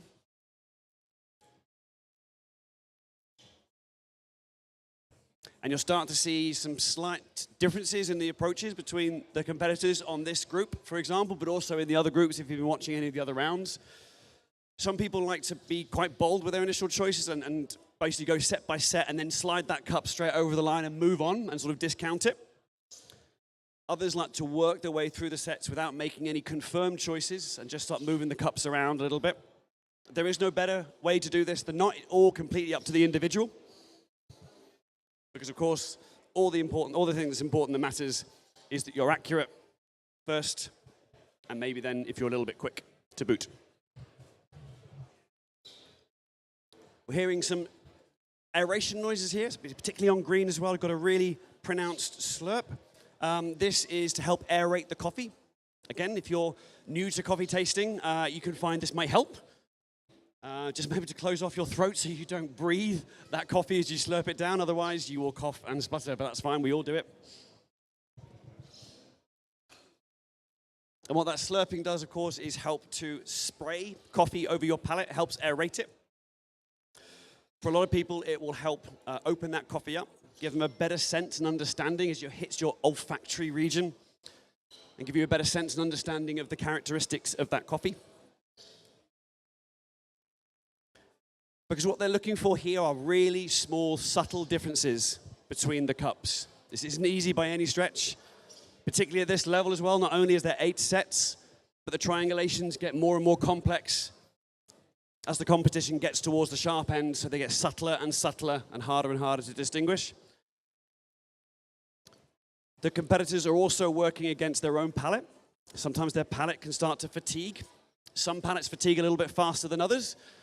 And so over the 8 minutes that they have with this, if your palate kind of burns out quite quickly, then you want to move quite fast through this and sort of trust your gut instinct and trust your initial thoughts. Other people have palates that can last much longer, and they can come back 8, 9, 10 minutes later, and they can still detect differences. You're also going to be tasting differences as the coffee changes temperature. So as the coffee cools, the flavors will start to change, and your perception of flavor changes. You'll know this if you drink coffee at home. If you brew a cup of filter coffee and then it's ready to drink, I don't know, around sort of 65 degrees, that's a nice hot temperature that's not going to burn your tongue. You'll notice probably the most things that you can taste, apart from the smell, the aromatics are huge, the volatiles are pouring off the coffee, but from a taste perspective, you tend mostly to get sweetness when the coffee is hot. And then as the coffee cools, you'll find that acidity starts to be more pronounced. Your perception of acidity generally increases as temperature decreases. On the cupping table, because of course what we're doing here is tasting effectively brewed filter coffee in cupping bowls. This isn't a cupping exercise where we have the coffee grounds inside the cup. But during a cupping process, whether you're at a roastery and you're cupping a coffee to understand its character, then a lot of the time you'll be waiting for those coffees to cool down almost to cold, sort of like a tepid temperature. Sometimes that's when the coffee can really come alive and you can really start to detect intricacies of the coffee that you couldn't taste before. So again, if you're out there new to coffee cupping or coffee tasting, then just try that the next time you're brewing a lovely cup of delicious filter coffee at home, is to set some aside and just come back to it as that coffee cools. Every 5, 10 degrees or so, just taste that coffee again. You'll notice a whole different set of sensations. So we have a complete table, of course, here over on yellow. Still plenty of time left on the clock. We're just coming up to close to the 6-minute mark, so just over 2 minutes left remaining.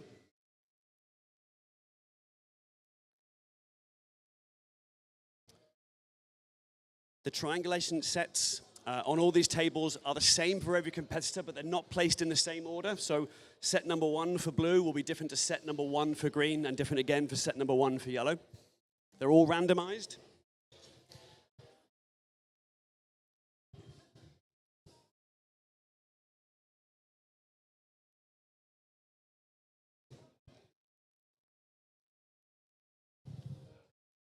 There's different ways you can approach this. Obviously, using all your senses, typically it's the difference, it's you really dialing in your sense of smell and your sense of taste. If you're getting into sensory and trying to discover coffee at home, then again, take your time over coffee. Coffee's a beautiful thing, right? It's quite a mindful practice, particularly filter coffee, which is quite weak and quite subtle, so you can take your time over it. Really think about what that coffee smells like. Then when you take that first sip, just hold it in your mouth a little bit before you swallow it, because then it gives you an idea of what that coffee's texture is like. Body, mouthfeel. This is a quality that coffees will differentiate itself from each other. What are the tastes that you get from that? Do you find that it's particularly sweet? Do you find the coffee that you're tasting to be a little bit more acidic? Maybe a little bit more bitter? And then when you combine what the coffee smells like with the tastes that you get, you create flavor.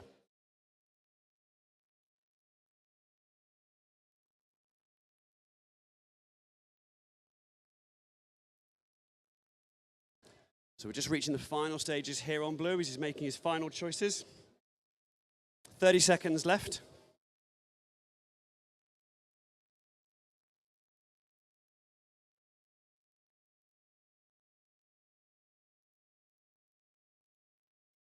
Okay, it's a complete set on blue. Good job.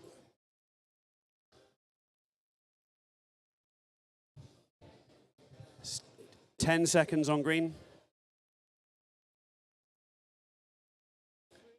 3, 2, 1. Okay, time. Good job. All right. Oh, the entire room and online breathed a massive sigh of relief when that final cut went over the line. Oof. All right. No, don't be sorry at all. It's amazing. It's what we have blue off for. It's good. You did it. Well done. Thank you. Good. Nervous? Was that all right? How did you find it? Good coffee. Good coffee. Good coffee. How was it? Yeah, it's good. It's tasty. Nice. Nice. Okay. So obviously quite a considered approach to each set. You weren't making any sort of rush choices. Do you find that this is the way that you normally compete with this sort of exercise, or does it depend on the coffee that you have in front of you? I just want to like use up the 8 minutes to taste the coffee. Take your time, make sure you get it right. Absolutely. Good. Well, good. We're just going to clear these away, but wish you all the best. Wish you good luck. Good luck. Hey, ma'am, super quick time. That was good. I didn't see what the time was, but you got a nice set across the line pretty early. Was that the plan going forward? Yes, yeah. I tried a few different variations whilst we were practicing, but on the day, just kind of. And how does this compare to practicing? Like, is it quite a replicable thing, or do you find there are things that are just unique to the competition that's different? No, it's pretty replicable. Yeah, did many sets. Adam helped set up 1,000. Shout out, Adam. But hard, yeah, very hard sets. Okay. All right, good. And how do you find it competing with 4 sets compared to 8? So obviously 4 was in the heats. Now you have 8. Is that easier, harder, or doesn't really make much difference? A little bit harder. I've had to implement spitting, which I wasn't doing with the 4 sets, but yeah, just adjust. All right. Well, we'll see. Good luck. We hope full 8.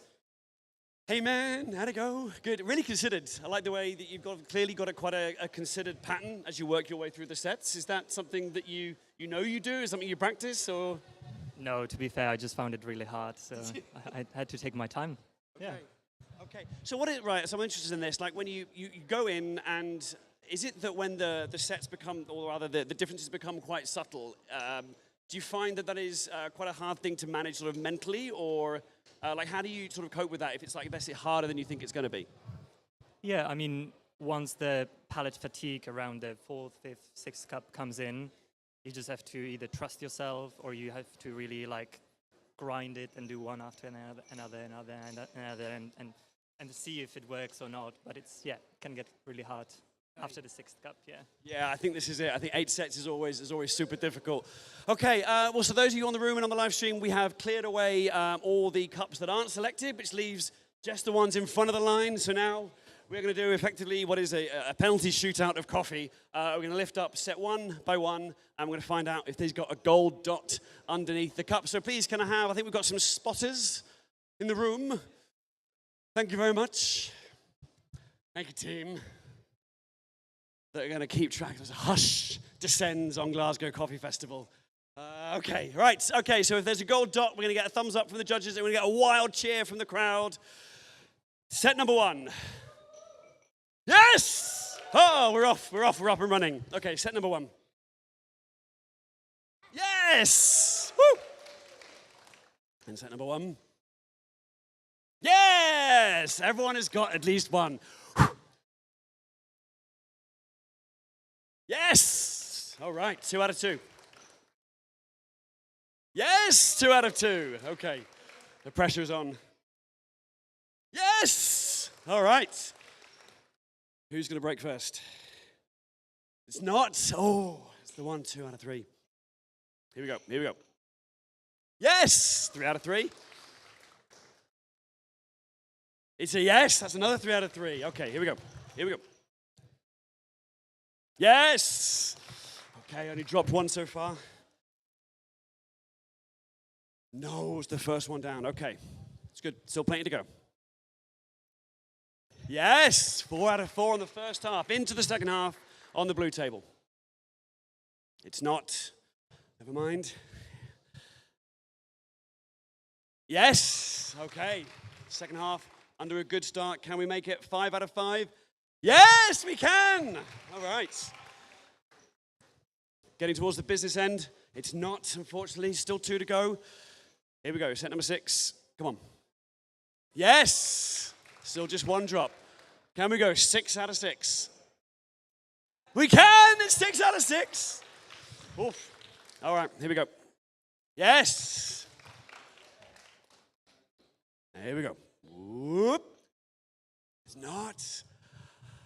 All right, okay, before, no, we're on 7. Yeah, 7. Sorry, I thought we were on 8. I got excited. I thought we were on the last one. Okay, 7. Yes! All right, here we go. It's not. Okay, so that's a good solid 4. Yes! Very good 6, very good 6. Can we get our third 8 out of 8 for the day? Oop! Yeah! Look at that. Amazing, fantastic. What a job, what a job. Okay, keep the round of applause going as we welcome, as we say thank you to Martin, Sapphire, and Robert. Thank you, everyone. Woo! All right, that's Cup Tasters. Okay, we'll be back for the last round before lunch, round 8, and 10 minutes time at 1 o'clock, so don't go anywhere. We'll see you in 10 minutes.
Thumbs up. Yeah, it is a thumbs up. It is a thumbs up. Okay, fantastic. All right, everyone, welcome back to Cup Tasters Round 8. Please give a wonderful, warm Glasgow Coffee Festival welcome to the stage, Ricky, Julian, and Mohammed.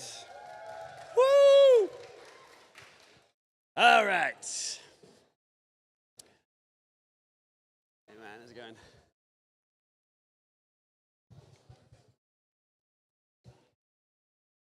Okay. Cool. We'll do a 4-minute, 2-minute, and a 1-minute time check. But if you want anything else, then either let know, or you can just shout out at any point if you need to know what the time is left. Yeah?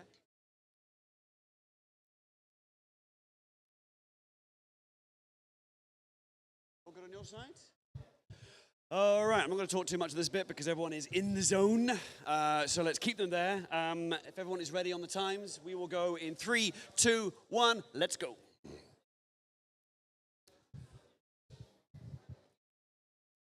All right, and we're off. So welcome to the final round of Cup Tasters before we break for lunch.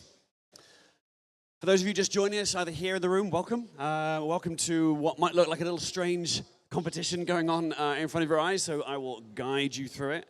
For those of you joining on the live stream, the same goes for you. Thank you very much for joining us and supporting this awesome competition and these wonderful humans. So let me explain what's going on. This is Cup Tasters, where each competitor has 8 sets of coffee to work through. Each set comprises of 3 bowls of coffee, a triangulation. In each set, 2 coffees are identical and 1 coffee is different. And so all the competitors have to do is select which coffee is different. And then once they're sure that that's one is the different one, they're going to slide that over the line into the square in front of them. Once they've slid it over the line, that's their confirmed choice. They can't take it back. It's final. So what you may see some competitors do is sort of move the cups around inside the square that's closest to them. This is perfectly fine, of course, while they start to make some initial pre-selections. There is no right or wrong way to do this. Everyone has got their own technique, what works best for them.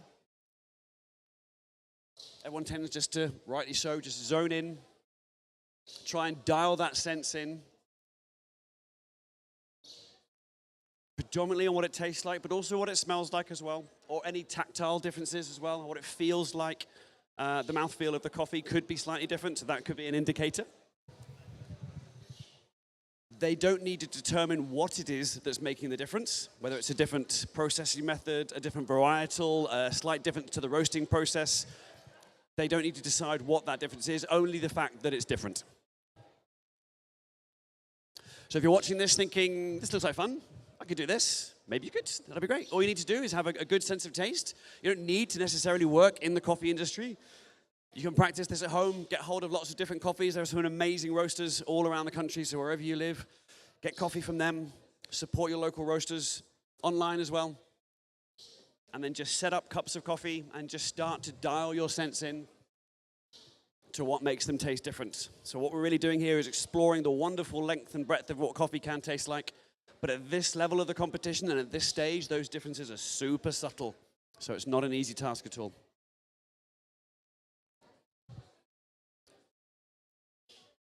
The coffees used throughout this competition, this day of competing, are all exactly the same. So they're all brewed backstage here. Behind this curtain is an amazing coffee production line of brewed coffee. All the coffee is ground on the same grinder, using the same grind spec. Brewed in the same brewers with the same brew recipe. All with the same water, so they're all identical from set to set to set to set. The sets are completely randomized. So the order in which they're placed on the table are different from table blue, green, and yellow. And that order changes as well from round to round to round. So they're always the same coffees, but they're not always in the same order. Because otherwise you could watch this and maybe you could see some coffees that are always right and some coffees that are always wrong in certain sets if we always had the sets in the same place. So we don't do that. We always move them around to make it as fair as possible so each competitor has the same level as everybody else.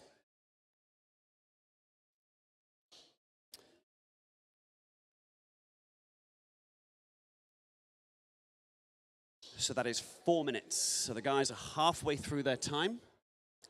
We see we've already got some cups selected on the blue table. We've got 5 out of 8 cups pressed over the line. 3, sorry, for green. Nothing yet for yellow, but again, that's not right or wrong. It's just a different approach. Still plenty of time left to make your decision. We're now getting to that second half of the stage where some competitors find they get quite a lot of palate fatigue here. Some don't. Again, it completely depends on your own personal makeup. A lot of it is genetic and just how you're used to tasting coffee. Some people would like to make quite quick decisions because they find that after quite a short space of time, their palate just struggles to make differences. Others, however, are using the fact that the coffee temperature is changing to their personal advantage, because as temperature changes, how you perceive coffee also changes. You can try this at home yourself if you take a lovely cup of brewed filter coffee, let it cool to about 60, 65 degrees and taste it. Typically, most people will find that's when the coffee tastes its sweetest. And then as that temperature drops into the 40s and 50s, you tend to get a lot more brightness coming through, a lot more acidity, because generally, for a lot of people, your perception of acidity increases as temperature decreases.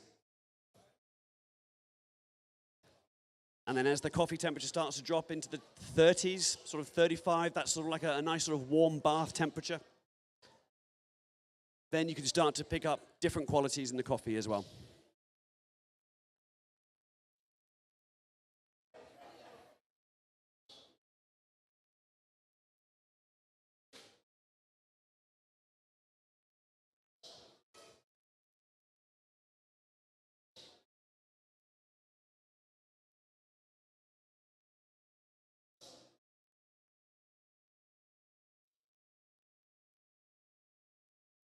So that's 6 minutes gone, 2 minutes remain.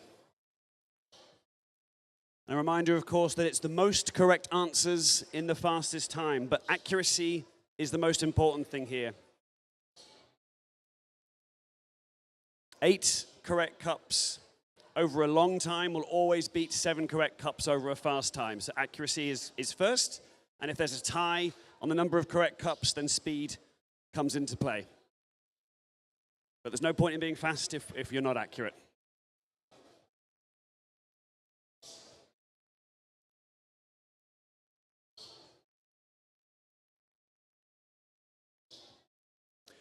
You might hear some slurping noises, some aeration.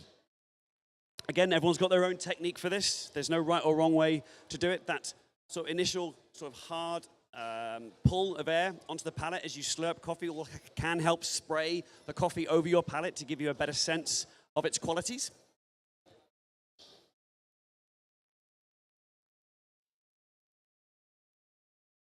So we're into the final minute now. 50 seconds remaining on the clock. Final decisions are going to need to be made.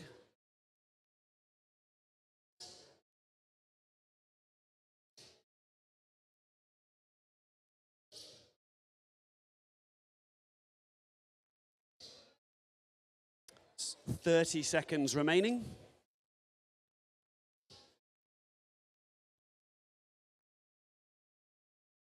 That's a complete table on yellow. It's a complete table on green. And and that's 10 minutes time. That's a complete table on blue. All well within time. Fantastic. Big round of applause for these amazing people. Okay, so we are just going to quickly get the cups that weren't selected cleared off the table. We're going to have a quick chat with the guys and find out how that went. How was that, buddy? Is it okay? Yeah, it's good. Complicated? A little bit what you expected, or were some of the coffees different to maybe what you had in your head? How was that? It's quite similar. Yeah. And how do you find doing 8 sets compared to 4 sets? Obviously, we did 4 sets in the heats. This time, we give you 8 sets and, of course, 8 minutes. Do you find that easier or harder, or is it more the same? It must be harder. It's harder, yeah. There's literally more to go through. Do you find you get sort of palate fatigue kicking in, or are you okay with that? A little bit. Yeah. Okay, awesome. Well, we wish you the best of luck. The most correct answers. Fingers crossed for you, man. Hey, Julian, how'd it go? All good? Good, yeah. Good.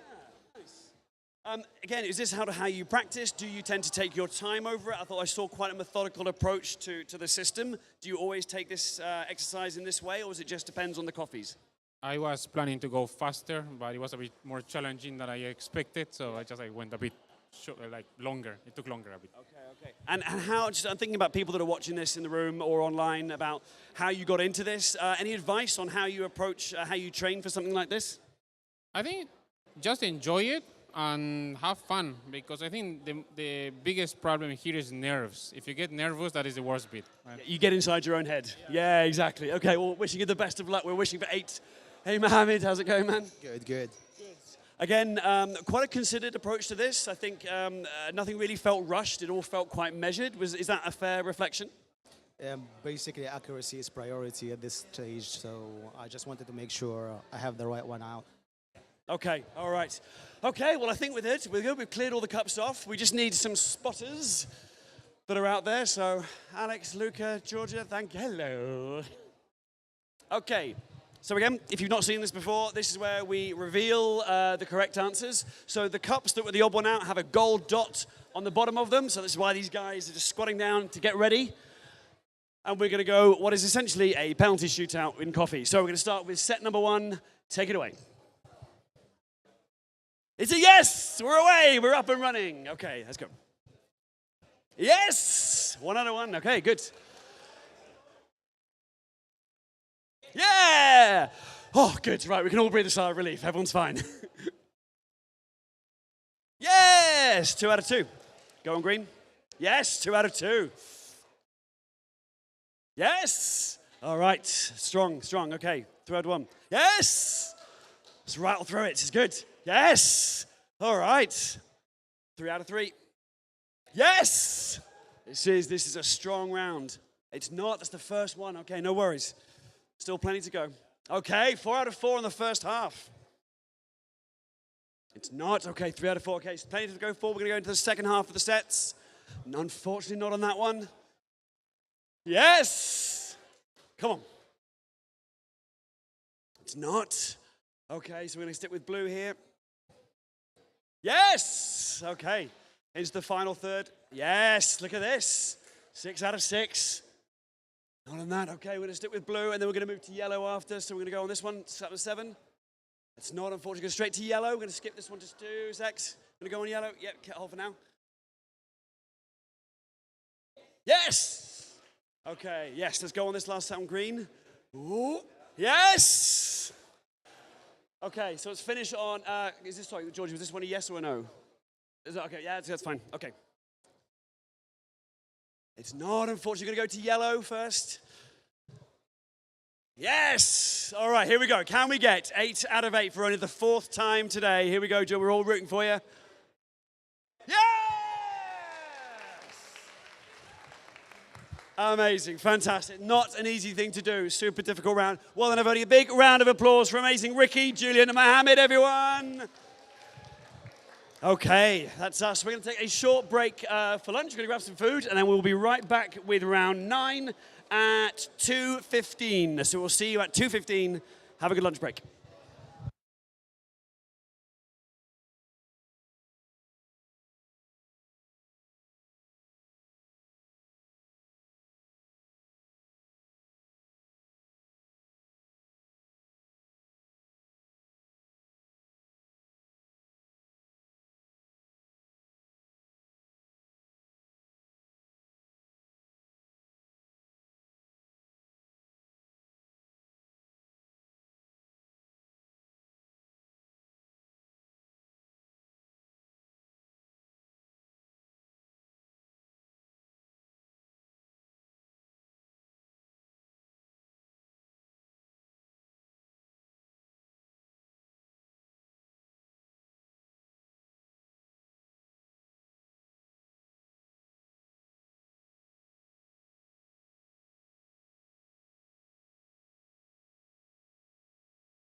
Thank you for your patience. Just needed to get a few bits and pieces done backstage to set this up.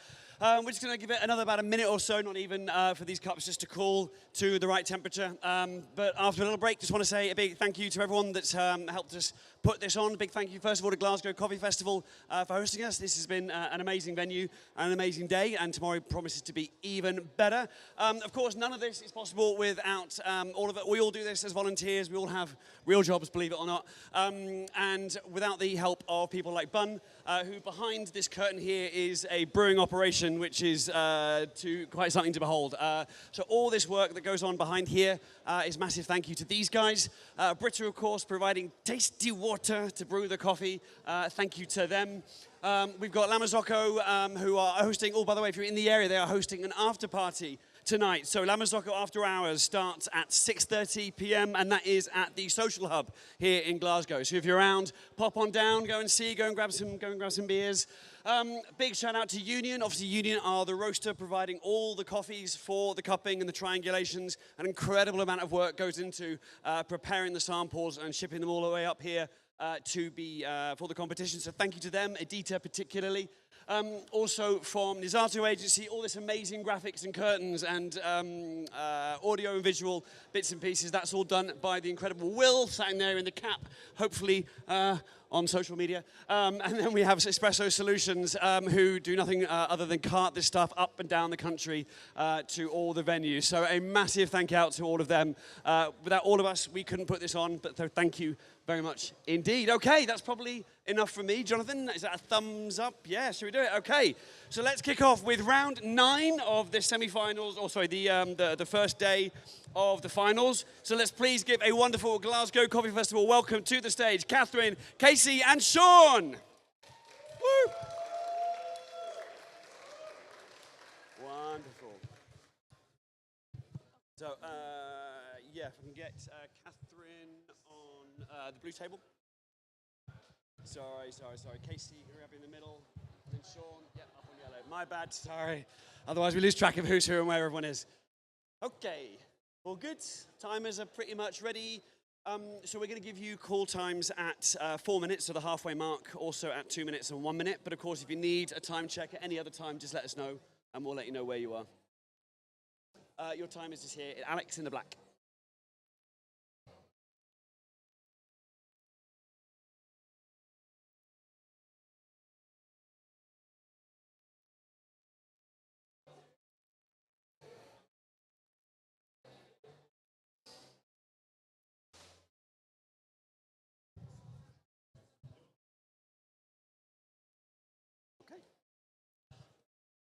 All right, so everyone's ready. Everyone is in the zone. I'm not going to talk anymore. If we're already on the timers on both tables here, Jonathan, yeah?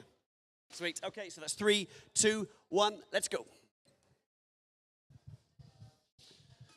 And we're off. All right, so welcome to Cup Tasters. Big welcome to everyone here in the room at Glasgow Coffee Festival for the second session this afternoon. And a big welcome to everyone joining us on the live stream. Thank you very much for joining us on what is a little bit of a grey day here in Glasgow. We hope the weather is a little bit nicer where you are. And in case you're not quite sure either what you've stumbled into or what you've clicked on the live stream, then this is, of course, the Cup Tasters competition. As the name suggests, it's where competitors have to distinguish the differences in a set of coffee. So what you can see in front of you and on the live stream as well are 8 sets. Each set contains 3 coffees, a triangulation. And each set, 2 of those coffees are identical, and 1 is the odd one out. There is a difference. And all the competitors need to do is work their way through the sets and decide which one in each set is the odd one out. And once they've chosen that cup, they then slide it over the line into the space in front of them. When you've slid it over the line, that's the final decision. You're not allowed to take it back. So what you might see is some competitors move the cups around a little bit in the squares that are in front of them as they start to make some initial choices as to which cup might be the odd one out. There is no right way or wrong way to do this. It's all up to the individual and up to each competitor as how they approach the task, the challenge.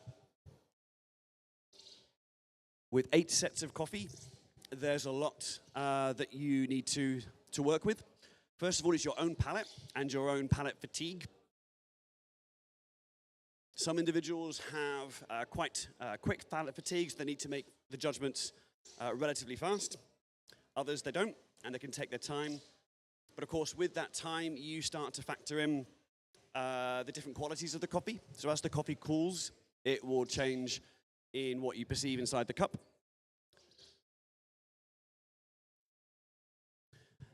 You can hear some slurps as the competitors are tasting the coffee. This is a way of aerating the coffee. It's like slurping soup off a spoon, like little bird chirps. And what this will do, it will spray your palate with coffee so you can taste all the different intricacies. The adding of air over the palate with the coffee can help some people just detect some more detail of what's going on inside that cup.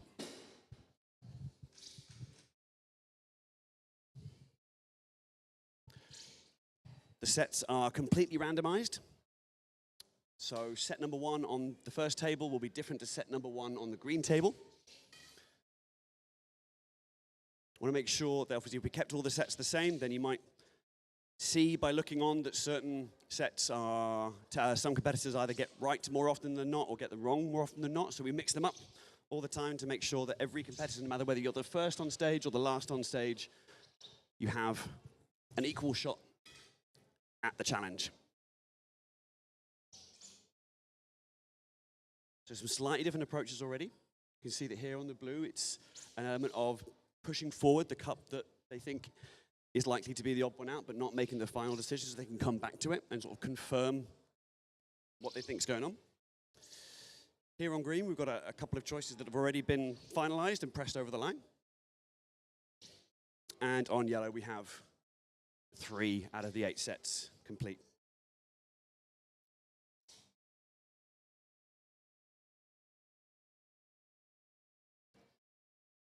Starting to approach halfway now. Competitors are very much in the zone. That's 4 minutes. So 4 minutes have passed, 4 minutes remaining.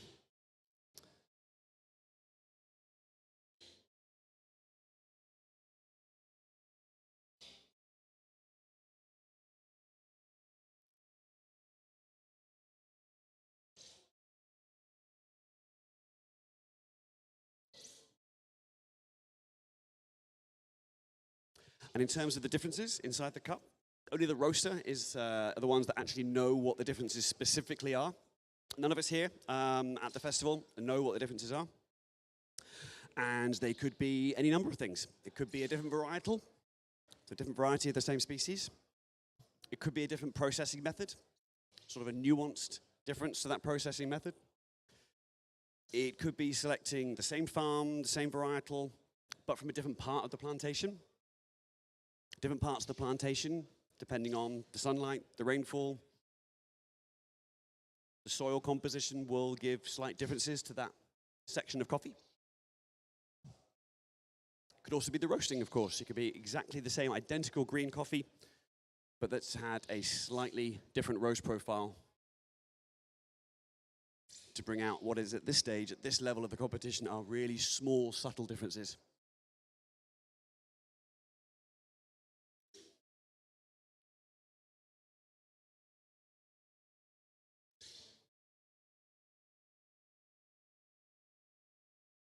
All the coffee here is brewed in an identical way.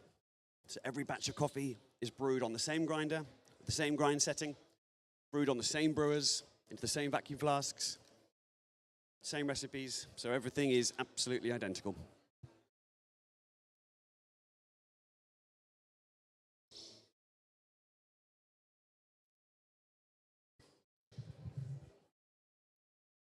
Getting towards the business end of the time now. We're a little over 6 minutes. So it's just under 2 minutes remaining. We can see we have almost a completed table on green, almost a completed table on yellow. And whilst nothing is presented on blue, you can be sure that there are cups that have been mentally selected that will shoot over the line when they need to. This is, of course, a competition for the most correct answers in the fastest time. So accuracy is the #1 priority. 8 correct answers with a slow time will always beat 7 correct answers with a fast time.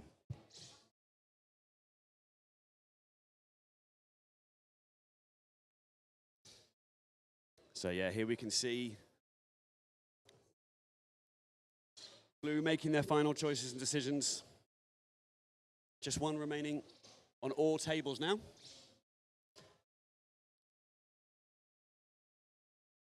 One minute to go.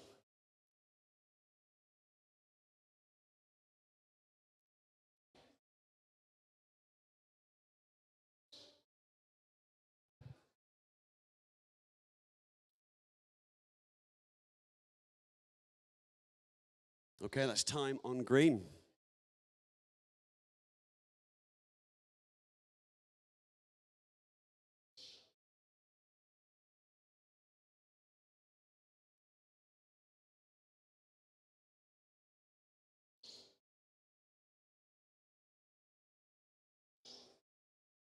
All right, and that's time on blue. And time on yellow. Give it a big round of applause. Not an easy thing to do at all. Oh, Catherine, how was that? We noticed there was obviously a very sort of methodical approach. There was nothing above the line, and then all of a sudden in the last minute and a half, suddenly everything went over. How did that go for you? It's tough. It's tough. Yeah. Was it kind of what you expected, or what was it that was tough about it? Is it literally flavor or temperature, or is it the environment? I think the environment. It's a bit weird, right? Have you ever had to taste coffees with this many people watching? It's very different to practicing at home. Okay. Well, we wish you all the best. We're going to clear these cups away. And fingers crossed for a large score. Hey, how was it doing, Casey? How was that? It was hard. Was it? Yeah. Okay, Yeah, what it was hard hard. All these people staring. Yeah. Are you aware of that on stage? Is that something that you're aware of when you're sort of head down and concentrating? Yeah, I mean, I try to get in the zone. I've got my waves, beta waves going, but yeah, I think the nerves that's real. And for you, obviously in the heats we have 4 sets, and in this stage of the competition we have 8 sets. Is that easier for you, or a little bit more tricky, or how is it? I like the 8 sets because that's what it is traditionally. So I found the 4 sets a bit it was too quick. This was good. Yeah, I like this. Yeah. Well, we wish you well. We wish you all the best. We want 8 out of 8 for everybody. Hey, buddy, how was it? Very difficult. So what was it difficult about it? Is it the differences are really subtle at this stage, or was it other elements? Only about 3 of them I was sure. The others were maybe, I don't know. But usually in practice, it's okay, yeah, I'm pretty sure about 5 or 6, but this is 2 or 3. Yeah, so. Okay, sure, for sure it gets tough. Okay, well, we're hoping for large scores. For those of you that haven't seen this bit before, what you've noticed is we've cleared away all of the cups that weren't selected, leaving just the selected cups. If you haven't seen this before, the correct cups have a gold dot underneath them, so we're going to ask our little spotters to come on. Do you want to help one more time again? Yeah. Cool. We'll get you on this table here. Yeah. And so what we're going to do, the competitors, set by set, are going to lift up the cup, and if there is a gold spot, we're going to get a big thumbs up from the spotters, and we're going to get a big loud cheer from everyone in the room and online. If you want, you can all join in. If it's an incorrect, if there's no gold spot, the competitors will just be required to just draw the cup back across the line, and we'll move on. So let's start, in no particular order, in this kind of odd penalty shootout of coffee, with set number 1 on the blue. Go for it. Ooh. It's not. Okay, not this time, not this time. Okay, set number 1 on green. Yes! And we're away, It's not. Okay. Set number 2 on blue. How are we going? It's not on blue. Okay, never mind, there's plenty to go. Still early days. Yes! Okay, it's 2. Yes! We're up and running. Right, everyone up and running on blue. Let's go. Gold dot. Not this time. Again, there's still plenty left. Yes! Okay, we're cooking on green. Yes! All right. Okay, come on. We want that first gold dot. Here it is. Yes! All right. Into the second. No. Okay. Oh, not on that one. Okay, first dropped one. Last set of the first half. It's not. Okay. So we're going to carry on to the second set. Set number 5. Yes! Okay. Second half on green. Yes! All right, doing good.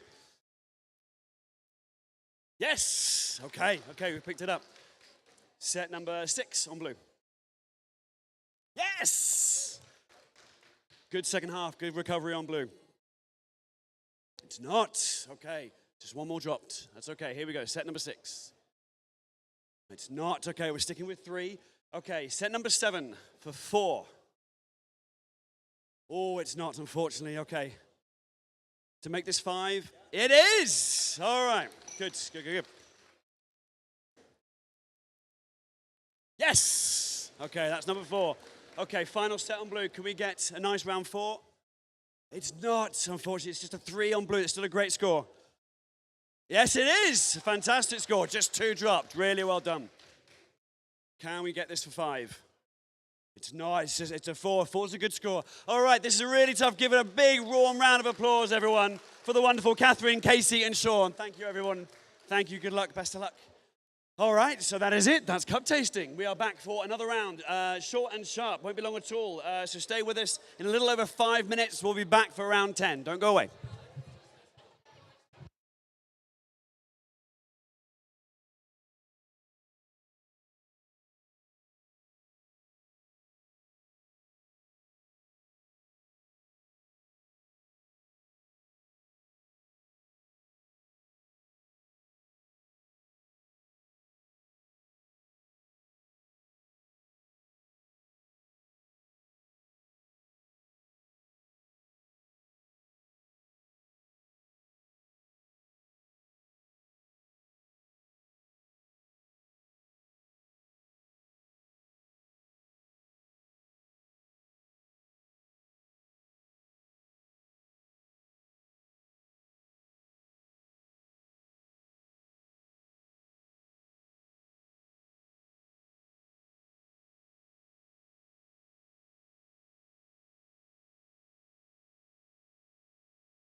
10. Can you believe it? 9 rounds down.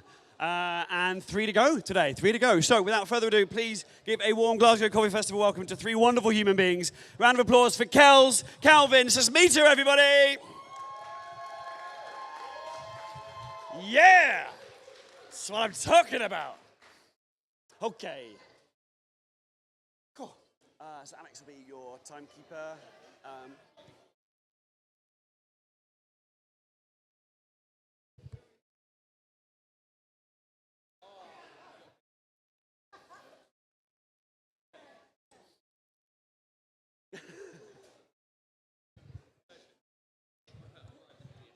Yeah, nice. Okay, ready, Jonathan, Luke, Alex, ready on the times? Okay, cool. Well, without further ado, everyone, let's go on this round 10 in 3, 2, 1. Let's cup. And we're off. Okay, so here we go again for the 10th time today. This is Cup Tasters. In case you have stumbled into the room and are wondering what on earth you're looking at, you're watching 3 amazing people do something really difficult, and that is tasting 36 cups of coffee. 36. And trying to work out which one of each set is the odd one out. It's effectively an odd one out round. So there are 8 sets on each table. A set comprises of 3 coffees, a triangulation. In each set, 2 coffees are identical and 1 is different. So all these lovely humans have to do is taste the coffee and decide which of the 3 is the odd one out. Once they've made that decision, they then slide that coffee over the line into the square in front, and that is their final decision. That's it, done. They can't take it back after that. So what you might see is some competitors maybe moving some cups around in the squares in front of them, because that way it gives them maybe an idea of some preliminary choices without having to actually make a decision, because the aim of the game here is the most correct answers in the fastest time. But the most important thing, of course, is accuracy. A slow 8 correct answers will always beat a fast 7, right? So accuracy is king. But of course, if there is a tie on the correct number of cups, then of course time is then the defining factor. We're going to know which cup is correct because underneath the correct cup, the odd one out in each set, is a big gold dot. And so once the time is over and we clear away all the other cups, we will then lift up each one by one and find out whether they got it right or whether they missed out.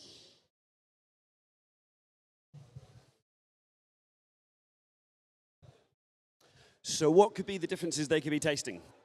And I say could because no one knows. The only people that know what the actual differences are the roaster that's provided the coffee. Union, of course, done an amazing job in getting all these samples prepared and shipped over to the festival for us to brew here today. We obviously know which one is the odd one out when we prepare the samples, but we don't know what that reason is. But that's okay, of course, because none of the competitors need to know what the reason is. If it's a different in processing, a different in roast profile, that will be what some of the differences might be, but they don't need to identify it. That's not part of the competition. So if you're there watching and thinking, well, I could taste coffee, I don't know as much about coffee as maybe some of these guys. But if you've got a good palate and you think that you can distinguish different characteristics in cups of coffee, then this could be a great competition for you. There's very little equipment that's provided. Get yourself a cupping spoon, but in the meantime, your Nan's soup spoon will do just as good a job. Brew some delicious filter coffee and taste it. Get a friend to brew it for you and see if you can detect the difference.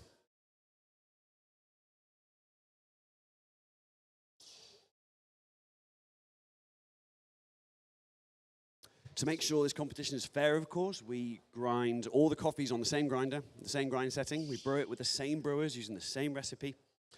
And we also randomize the sets. So set number 1 here on blue will be different to set number 1 there on green. So if we kept the sets all the same, then if you watch this competition throughout the day, you might see a bit of a pattern emerging with certain sets always performing better than others. So to avoid any of that, we completely randomize it. So each table is different every single time. And that way, it doesn't matter whether you're first in the morning or last thing in the afternoon. It's a level playing field.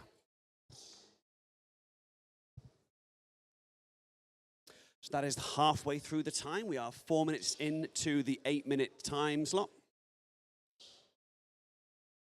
And we can already see some slightly different approaches. On blue here, we have 6 cups already selected, whereas here on green, we have no cups selected, but that absolutely you can guarantee that they'll have a really good idea of which are the ones they're going to slide over the line, potentially even at the last minute. And on yellow, we have somewhere in the middle, I think we have 4 cups, 3 cups that have been decided. 8 sets, so palate fatigue can start to play a factor here. As the coffees potentially could start to homogenize, they all sort of taste fairly similar in your own mind. Everyone's different, of course. Everyone's palate is different. Everyone is genetically wired differently as how they approach this and how they train for it. There is no right way or wrong way. It's whatever works best for you.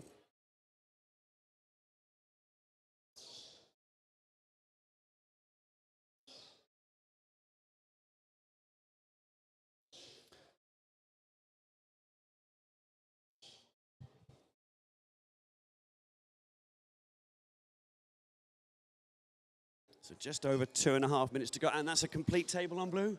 We can breathe a sigh. Okay.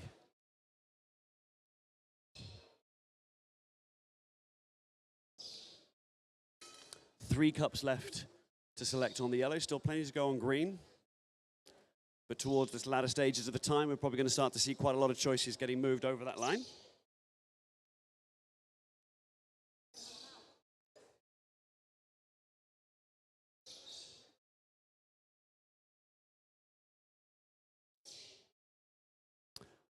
If you're new to cupping and tasting, what you might hear as well is some of the competitors have this quite audible sort of chirp, this noise, this slurp as you aerate the coffee over your palate. It's a way of sucking in air as you take a sip through the spoon. And that aeration for some people can really help balance the flavors inside the palate. It can hit your taste buds and your olfactory region in a slightly different way, and you can have a better understanding about what you think you can taste on the inside. There's no need to do this, of course. Again, it's whatever works for you.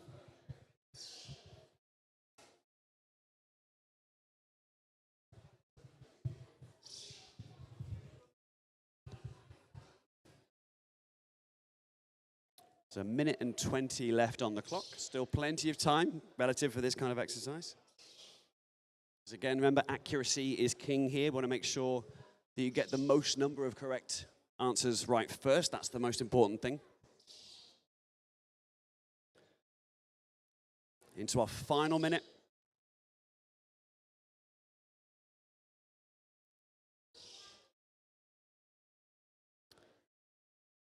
So last few deliberations, last few thoughts inside your own head, what you think you can taste, where you're pretty sure, what might be a bit more of a guess, and that's complete on yellow.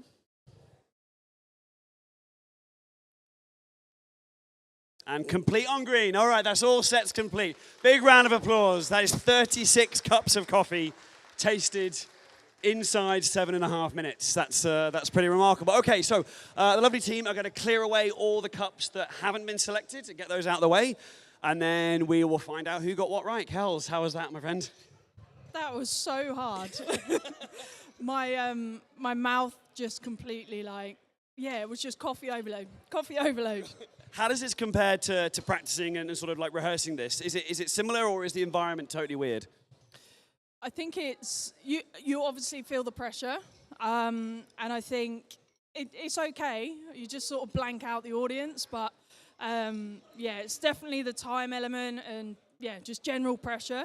Is that pressure coming from you in your own head, or is it coming from outside? Is it the other competitors? Is it the audience, or is it just yourself wanting to get it right? Oh, it's all me. No, it's definitely the pressure I put on myself, but yeah. We'll see. All right, we're rooting for you. We're looking for 8 out of 8. That's what we all want. How was that? How was good? I saw you took quite a methodical approach. I quite liked it, that nothing really went over the line. It felt until you were as sure as you could be. Is that fair? Yeah, it's pretty different from my approach in the heat. So, wasn't planning on it, but that's just how it went. Okay, so that wasn't how you were going to approach this one as you walked onto the stage? I kind of decided as I started, I think. Okay. Yeah. Okay, and what was that? Was it because of some of the things that you were tasting, or is it just a snap decision? Don't know. I don't know. Okay. Well, we're wishing you well. We're wishing for, again, another solid 8 out of 8. Hey, how's it going? How was that? It was difficult, to be honest, yeah. Was it difficult because it was sort of more subtle than you'd hoped it was going to be, or it wasn't as clear as you were hoping it was going to be? Some of them are like subtle, so yeah. All right. And again, you had quite a measured approach, like some things were moved around, but also some went over the line pretty quickly. Were those the ones you were more sure about? Maybe, yeah, I hope so. Well, we'll see. We'll see. Okay, well, again, we're wishing, honestly, we want 8 out of 8 for everybody because, we want everyone to do well. Okay, right, I think we're ready. So we're now going to get some spotters. So we're going to run from set one, and set one. One at a time. Everyone's going to take it in turns, lifting up their first cup one at a time. And then we're going to see if it's a gold spot. We're all going to get a big thumbs up from our spotters, and we're going to get a big whoop and a cheer inside the room because they've done something pretty remarkable. All right, so without further ado, let us start with set one on the blue table. Here we go. It's not on one, but that's okay. There's 7 more. Set number 1 on green.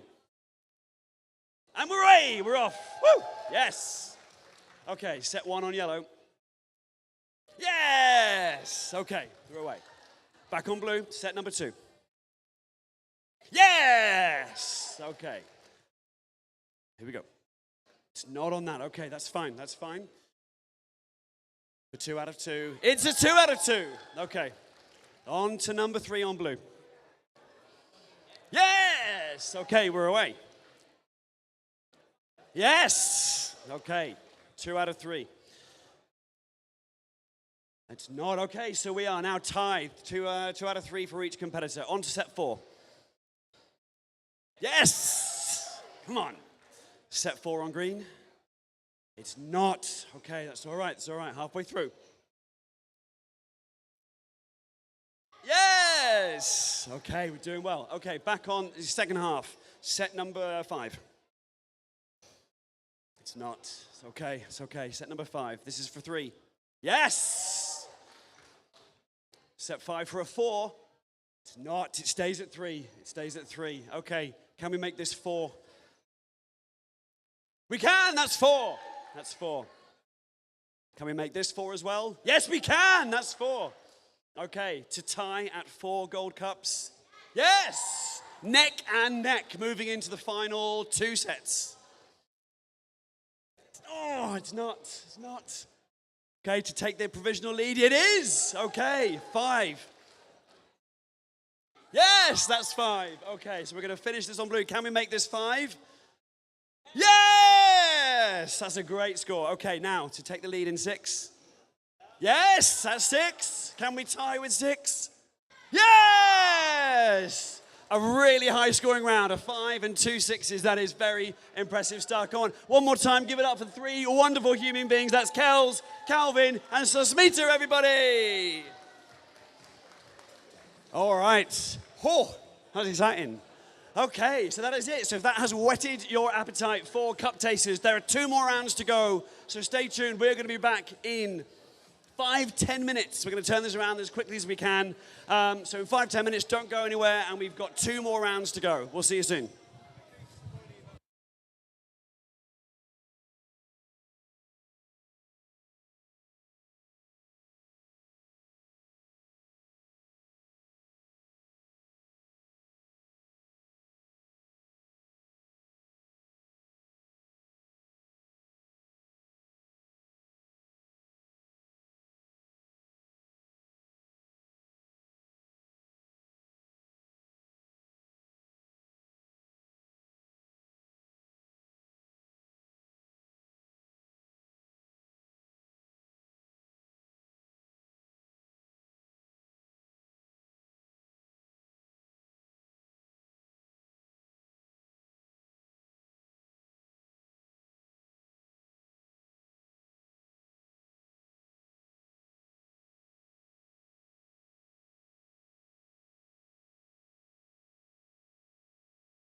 Welcome back to the penultimate round of cup tasters. For the 3 contestants, just give it another couple of minutes while we let these cups cool to a suitable temperature.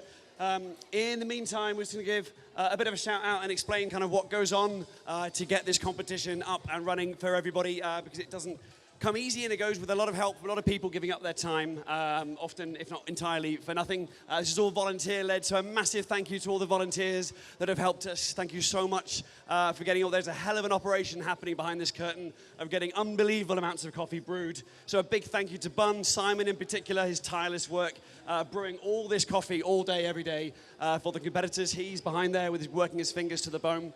We also got the lovely people from Brita. They provide water filters at every single competition so we can make sure that our water is to standard. We've got Cafetto producing and sending us cleaning chemicals to make sure that all the kit is to spec, so a big thanks to them.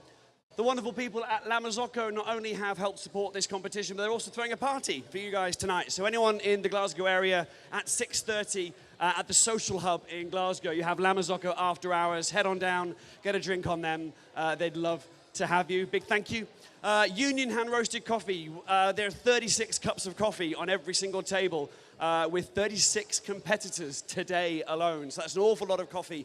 All the triangulations, all the subtle differences between all these sets couldn't be done without them. So a big thank you to Union and Adita specifically. The wonderful people of Nazato for putting on this amazing AR display with screens with printed audiovisual bits and pieces. So thank you, huge, talented people there. And of course, Espresso Solutions. These guys cart this kit up and down the motorway to every single competition. So thank you to all their help and support for putting this on. Okay, so I think we're going to bring our penultimate 3 up onto stage. So a big, wonderful Glasgow Coffee Festival welcome to Jeannie, Amelia, and Louis, everyone.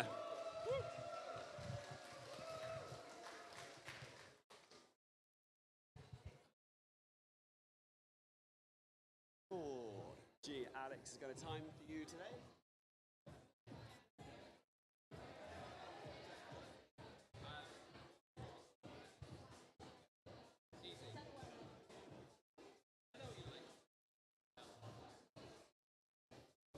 Just another 30 seconds or so. Jonathan's gone round with his little laser gun to check whether the barbecue temperature is ready or not. We're not quite there. We don't want people to dive in, burn their tongue on the first taste, and that's it. Done. Finito. For you guys as well, just so you know, if you haven't been watching some of the rounds, I'm going to give a bit of a gentle natter over the top, so please just ignore everything and carry on. I will try not to disturb you. Of course.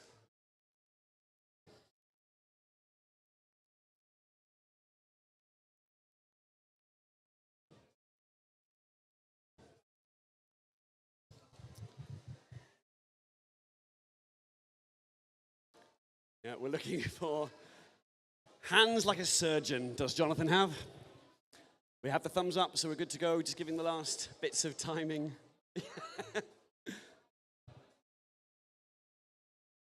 Okay. All right, so timekeepers, we ready? Yep, all good. Contestants, 3, 2, 1, let's cup. All right. For the penultimate time today, we're off. Thank you so much to everyone in the room giving their support for this wonderful competition and these amazing competitors. For any of you wandering around the coffee festival that have wandered into this room and wondering what the hell's going on, let me try and explain it for you. As the competition name suggests, this is Cup Tasters. This is the final 2 days of competition for the entire year, so this is getting to the very business end, the sharp end of the competition, where the differences are pretty subtle. But let me wind that back one more stage. Right, so what you're watching here is 8 sets of coffee on each competitor's table. Each set comprises 3 coffees, a triangulation. And in each set, 2 of these cups are identical and 1 is different. So what the competitors need to do is taste the sets, select the cup that they think is the odd one out, and then slide it over the line, and that's their choice.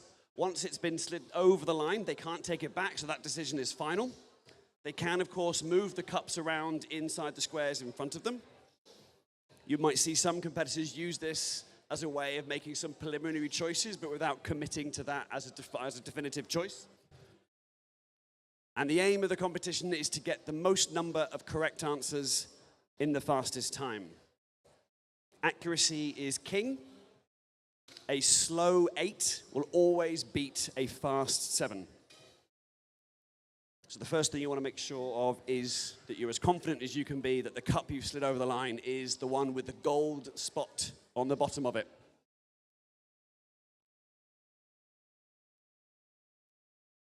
Eight sets in 8 minutes. So it's just 60 seconds to work your way through a set.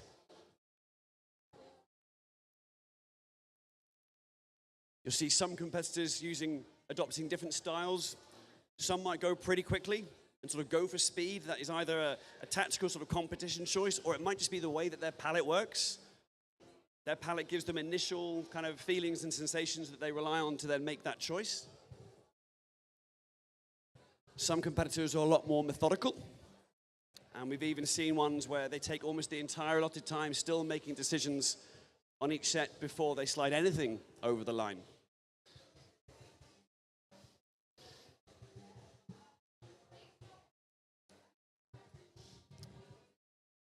If you don't work in coffee or you don't work as a taster, what you're seeing on stage is a method of tasting coffee. It's not cupping. Cupping is where you put ground coffee in a cupping bowl and you add hot water, the grounds rise to the surface, which you clear off that crust of coffee, and then you have a very similar sort of brewed coffee underneath. This essentially is brewed coffee, brewed on batch brewers backstage, added to cupping bowls, but it looks very similar. And in cupping, and in any kind of sensory aspect to coffee, you're using different senses to try and get a picture, an understanding of the coffee's characteristics. Your sense of smell can generally detect between sort of 2,000 and 4,000 different aromas. So aromatically, that's why coffee is such an amazing product to work with, because it has such rich aromatics with it. There's taste. Of course, your 5 main tastes: sweet, sour, salty, bitter, savory.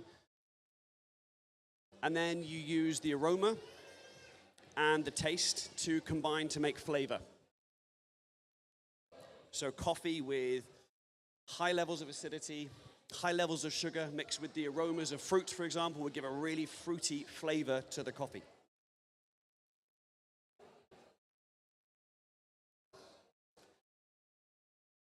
You might see or hear some people have a bit of a slurp, almost a bit of a chirping noise as they sup the coffee into their mouth. What that will do, a little bit like with wine, it just aerates the palate as it sprays coffee over your olfactory region. That's the part with all the taste receptors. And some people find that gives them a better kind of picture in their mind as to what they're tasting.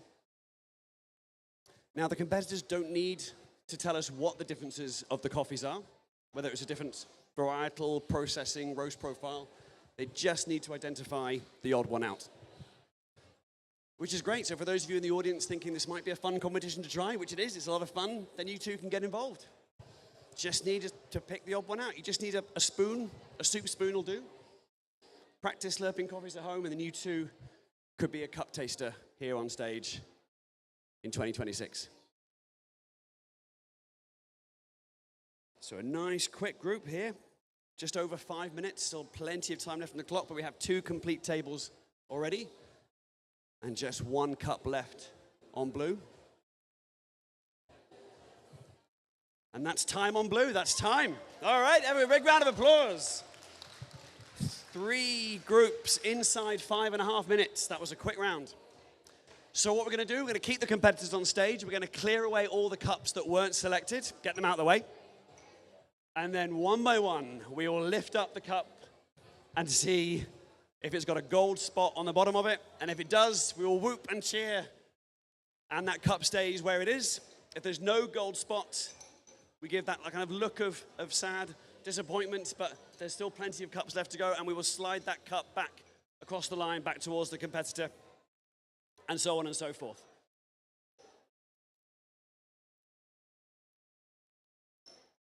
Each competitor is competing against everyone that's competed today. So that's 36 competitors. And again, it's the most number of correct answers with the fastest time. So the top 21 are going to go through till tomorrow's semi-final and final.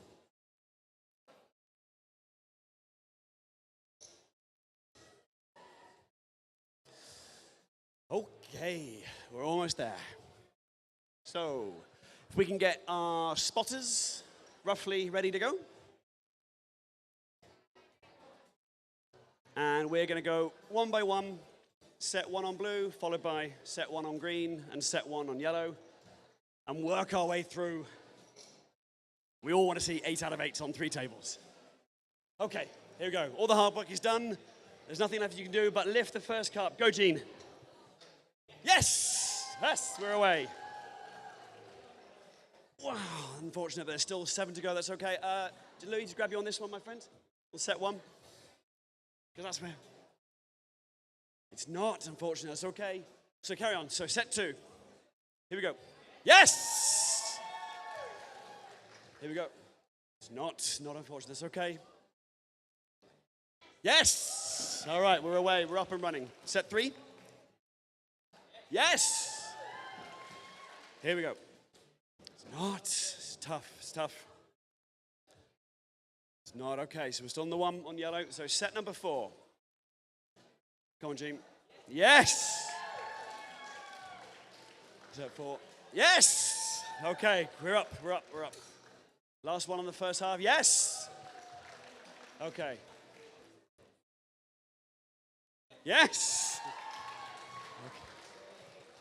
It doesn't go off. It's not. Okay. Yes! Okay, we're on 3. Yes! Okay, that is 5 out of 5. Yes! Okay, that's the second. Can we make this 4? Not this time, not this time. Yes! Okay, so let's finish off these 2 sets. It is. Hold off. It is, okay. We're going to go back to green. We're going to do our 8th set. Can we make this 4? Yes, we can. That's 4. Can we make this 5 on yellow? No, it stays at 4. It stays at 4. Okay, come on, Gene. Can we make this 8 out of 8? Yeah! Okay. Keep the round of applause going. That is no easy thing to do. Big round of applause for Gene, Amelia, and Louis, everyone. Amazing, amazing work for everyone. Ah, there we go. All right. Tough, not easy at all. So let us clear these away. We will be back for the last round of Cup Tasters for the day, hopefully in about 10 minutes. Don't go anywhere. Your support is really valued to all the competitors. Stick with us. We'll be back with you in 10 minutes.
competing on Saturday. Woo!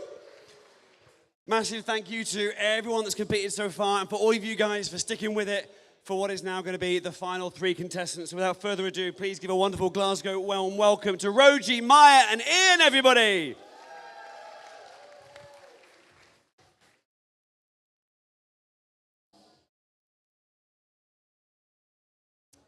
Cool, so Luca's going to do timing for you. Alex will do timing for you, Roji.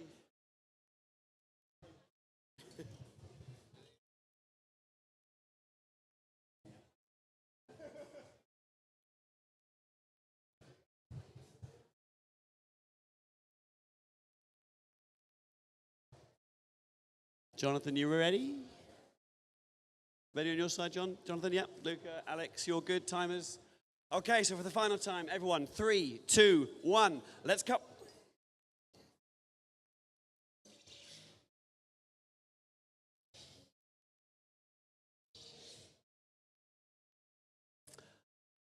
All right, so again, for the final time today, welcome to everyone in the room. Thanks for sticking with us. I hope you've enjoyed the festival so far and got to taste some delicious coffee. Welcome to Cup Tasters. For anyone in the room wondering what on earth is going on, over the next couple of minutes, I'm going to try and guide you through this kind of competition, this style of competition, and what they're trying to achieve. But essentially, this is an odd one out round. There are 8 sets of cups on each table. Each set has 3 coffees, a triangulation, which means that 2 coffees are going to be identical, and 1 coffee is going to be different. And so all the competitors need to do is select which coffee is the odd one out, and then slide that coffee over the line. Once they've slid the coffee over the line, that's their decision. It's final, so they can't bring it back and change their mind. And essentially, it is the most number of correct answers in the fastest time. Accuracy is king. A slow 8 will always beat a fast 7. And at this stage of the competition, the triangulations get pretty tough. We're trying to find the best cup taster in the United Kingdom.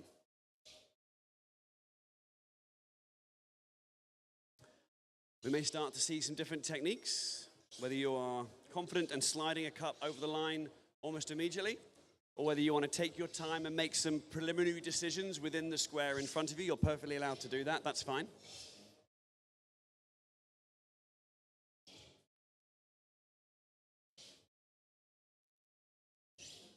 These are all cups of brewed coffee, so these aren't, it's not a cupping session. We don't have coffee grounds inside the cup. This is brewed coffee presented in plain black cupping bowls.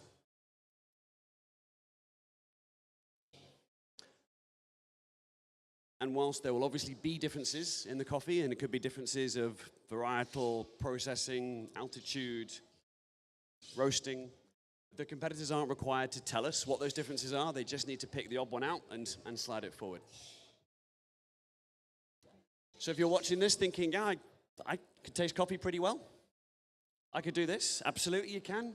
Just grab yourself essentially a soup spoon, prepare some coffees, give them a bit of a taste, get to understand them, and just dial that sense in.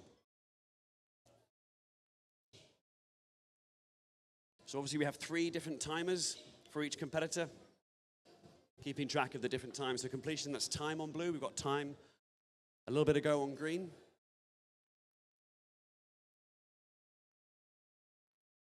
There was a quick set on these 2. We're only just over 3 minutes in.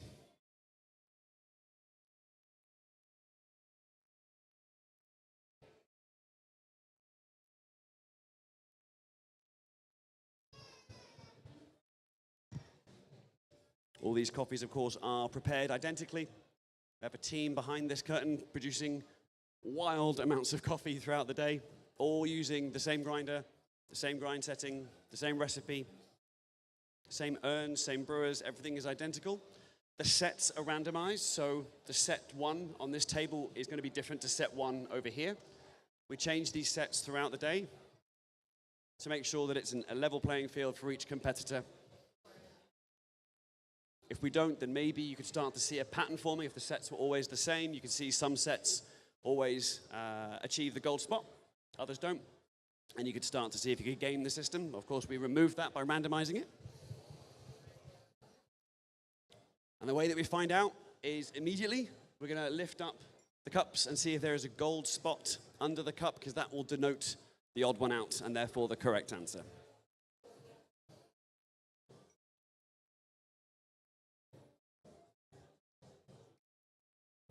And that's time on yellow. That's it, everyone. That was a very fast round. Inside 4.5 minutes, all complete tables. That is super quick. But of course, it's all about all those all-important gold spots. So just give us a couple of minutes while we clear away all the coffees that weren't selected. We'll go to Roji. Hey, man, how's it going? Was it good? You happy?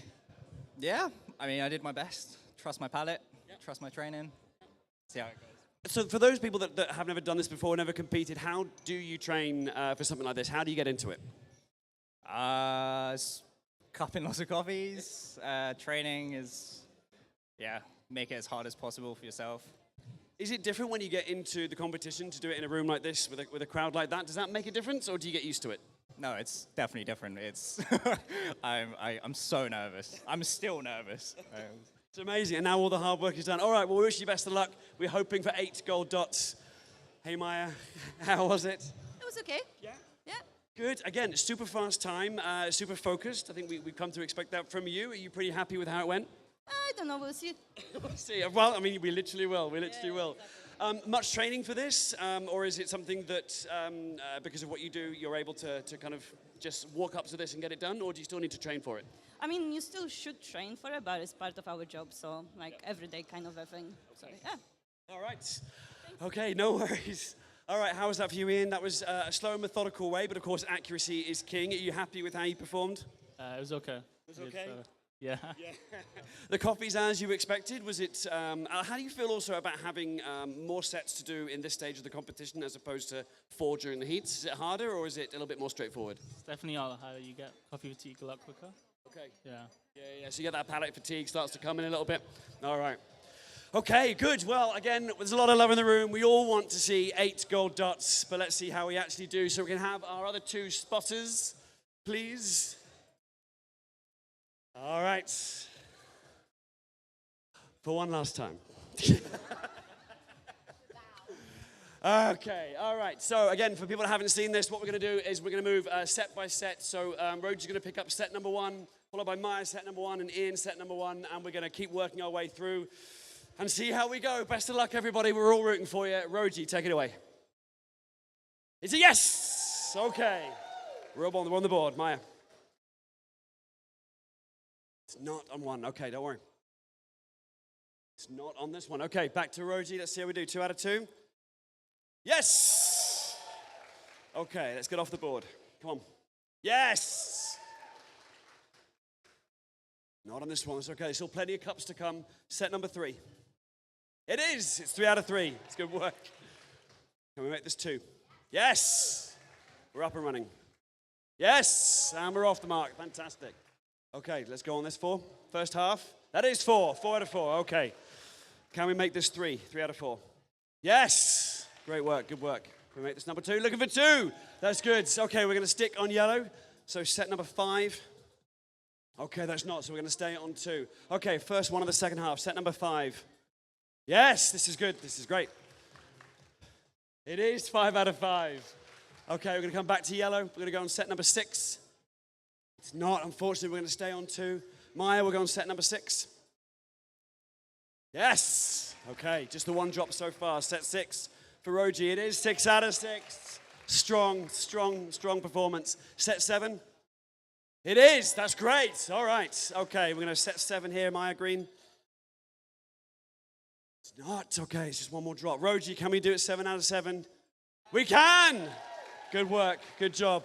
Ian, take it away. Final set, number 8. It's not, unfortunately. It's a tough one. I'm sorry. Maya, can we do this? Can we make this a very good 6?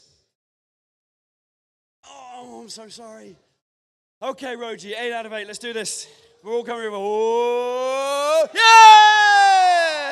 yes! All right, keep that round of applause going, not only for these amazing humans, but for everyone that competed today. This is fantastic. Thank you so much. We're going to tot up the scores. We'll do the announcements as soon as we can, guys. Thank you so much. Well done.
All right, everyone just had confirmation it's going to be 5 minutes, about 5 or 6 minutes before we're going to able to announce. So don't go anywhere.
All right, everyone. Okay, so that's it, closing down for day one.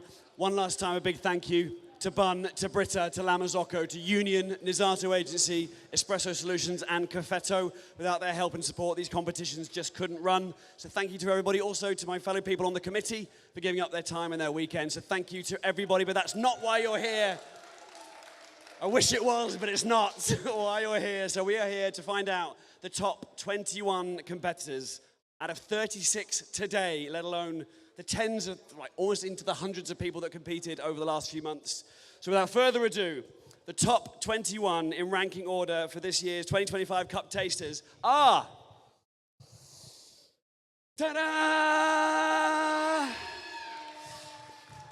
There's going to be some happy people. There's going to be some sad people. To all the sad people, I'm so sorry. It's a competition. That means there's always going to be people that are sad. But to all those that went through, huge congratulations. You are in the top 21 Cup Tasters for 2025. That is no mean feat. But the work is not done. You've got to be back tomorrow to taste even more coffee, even more triangulations. So rest easy tonight. Congratulations. We wish you all the best for tomorrow. And that's it from us. We'll see you tomorrow for more Cup Tasters 2025.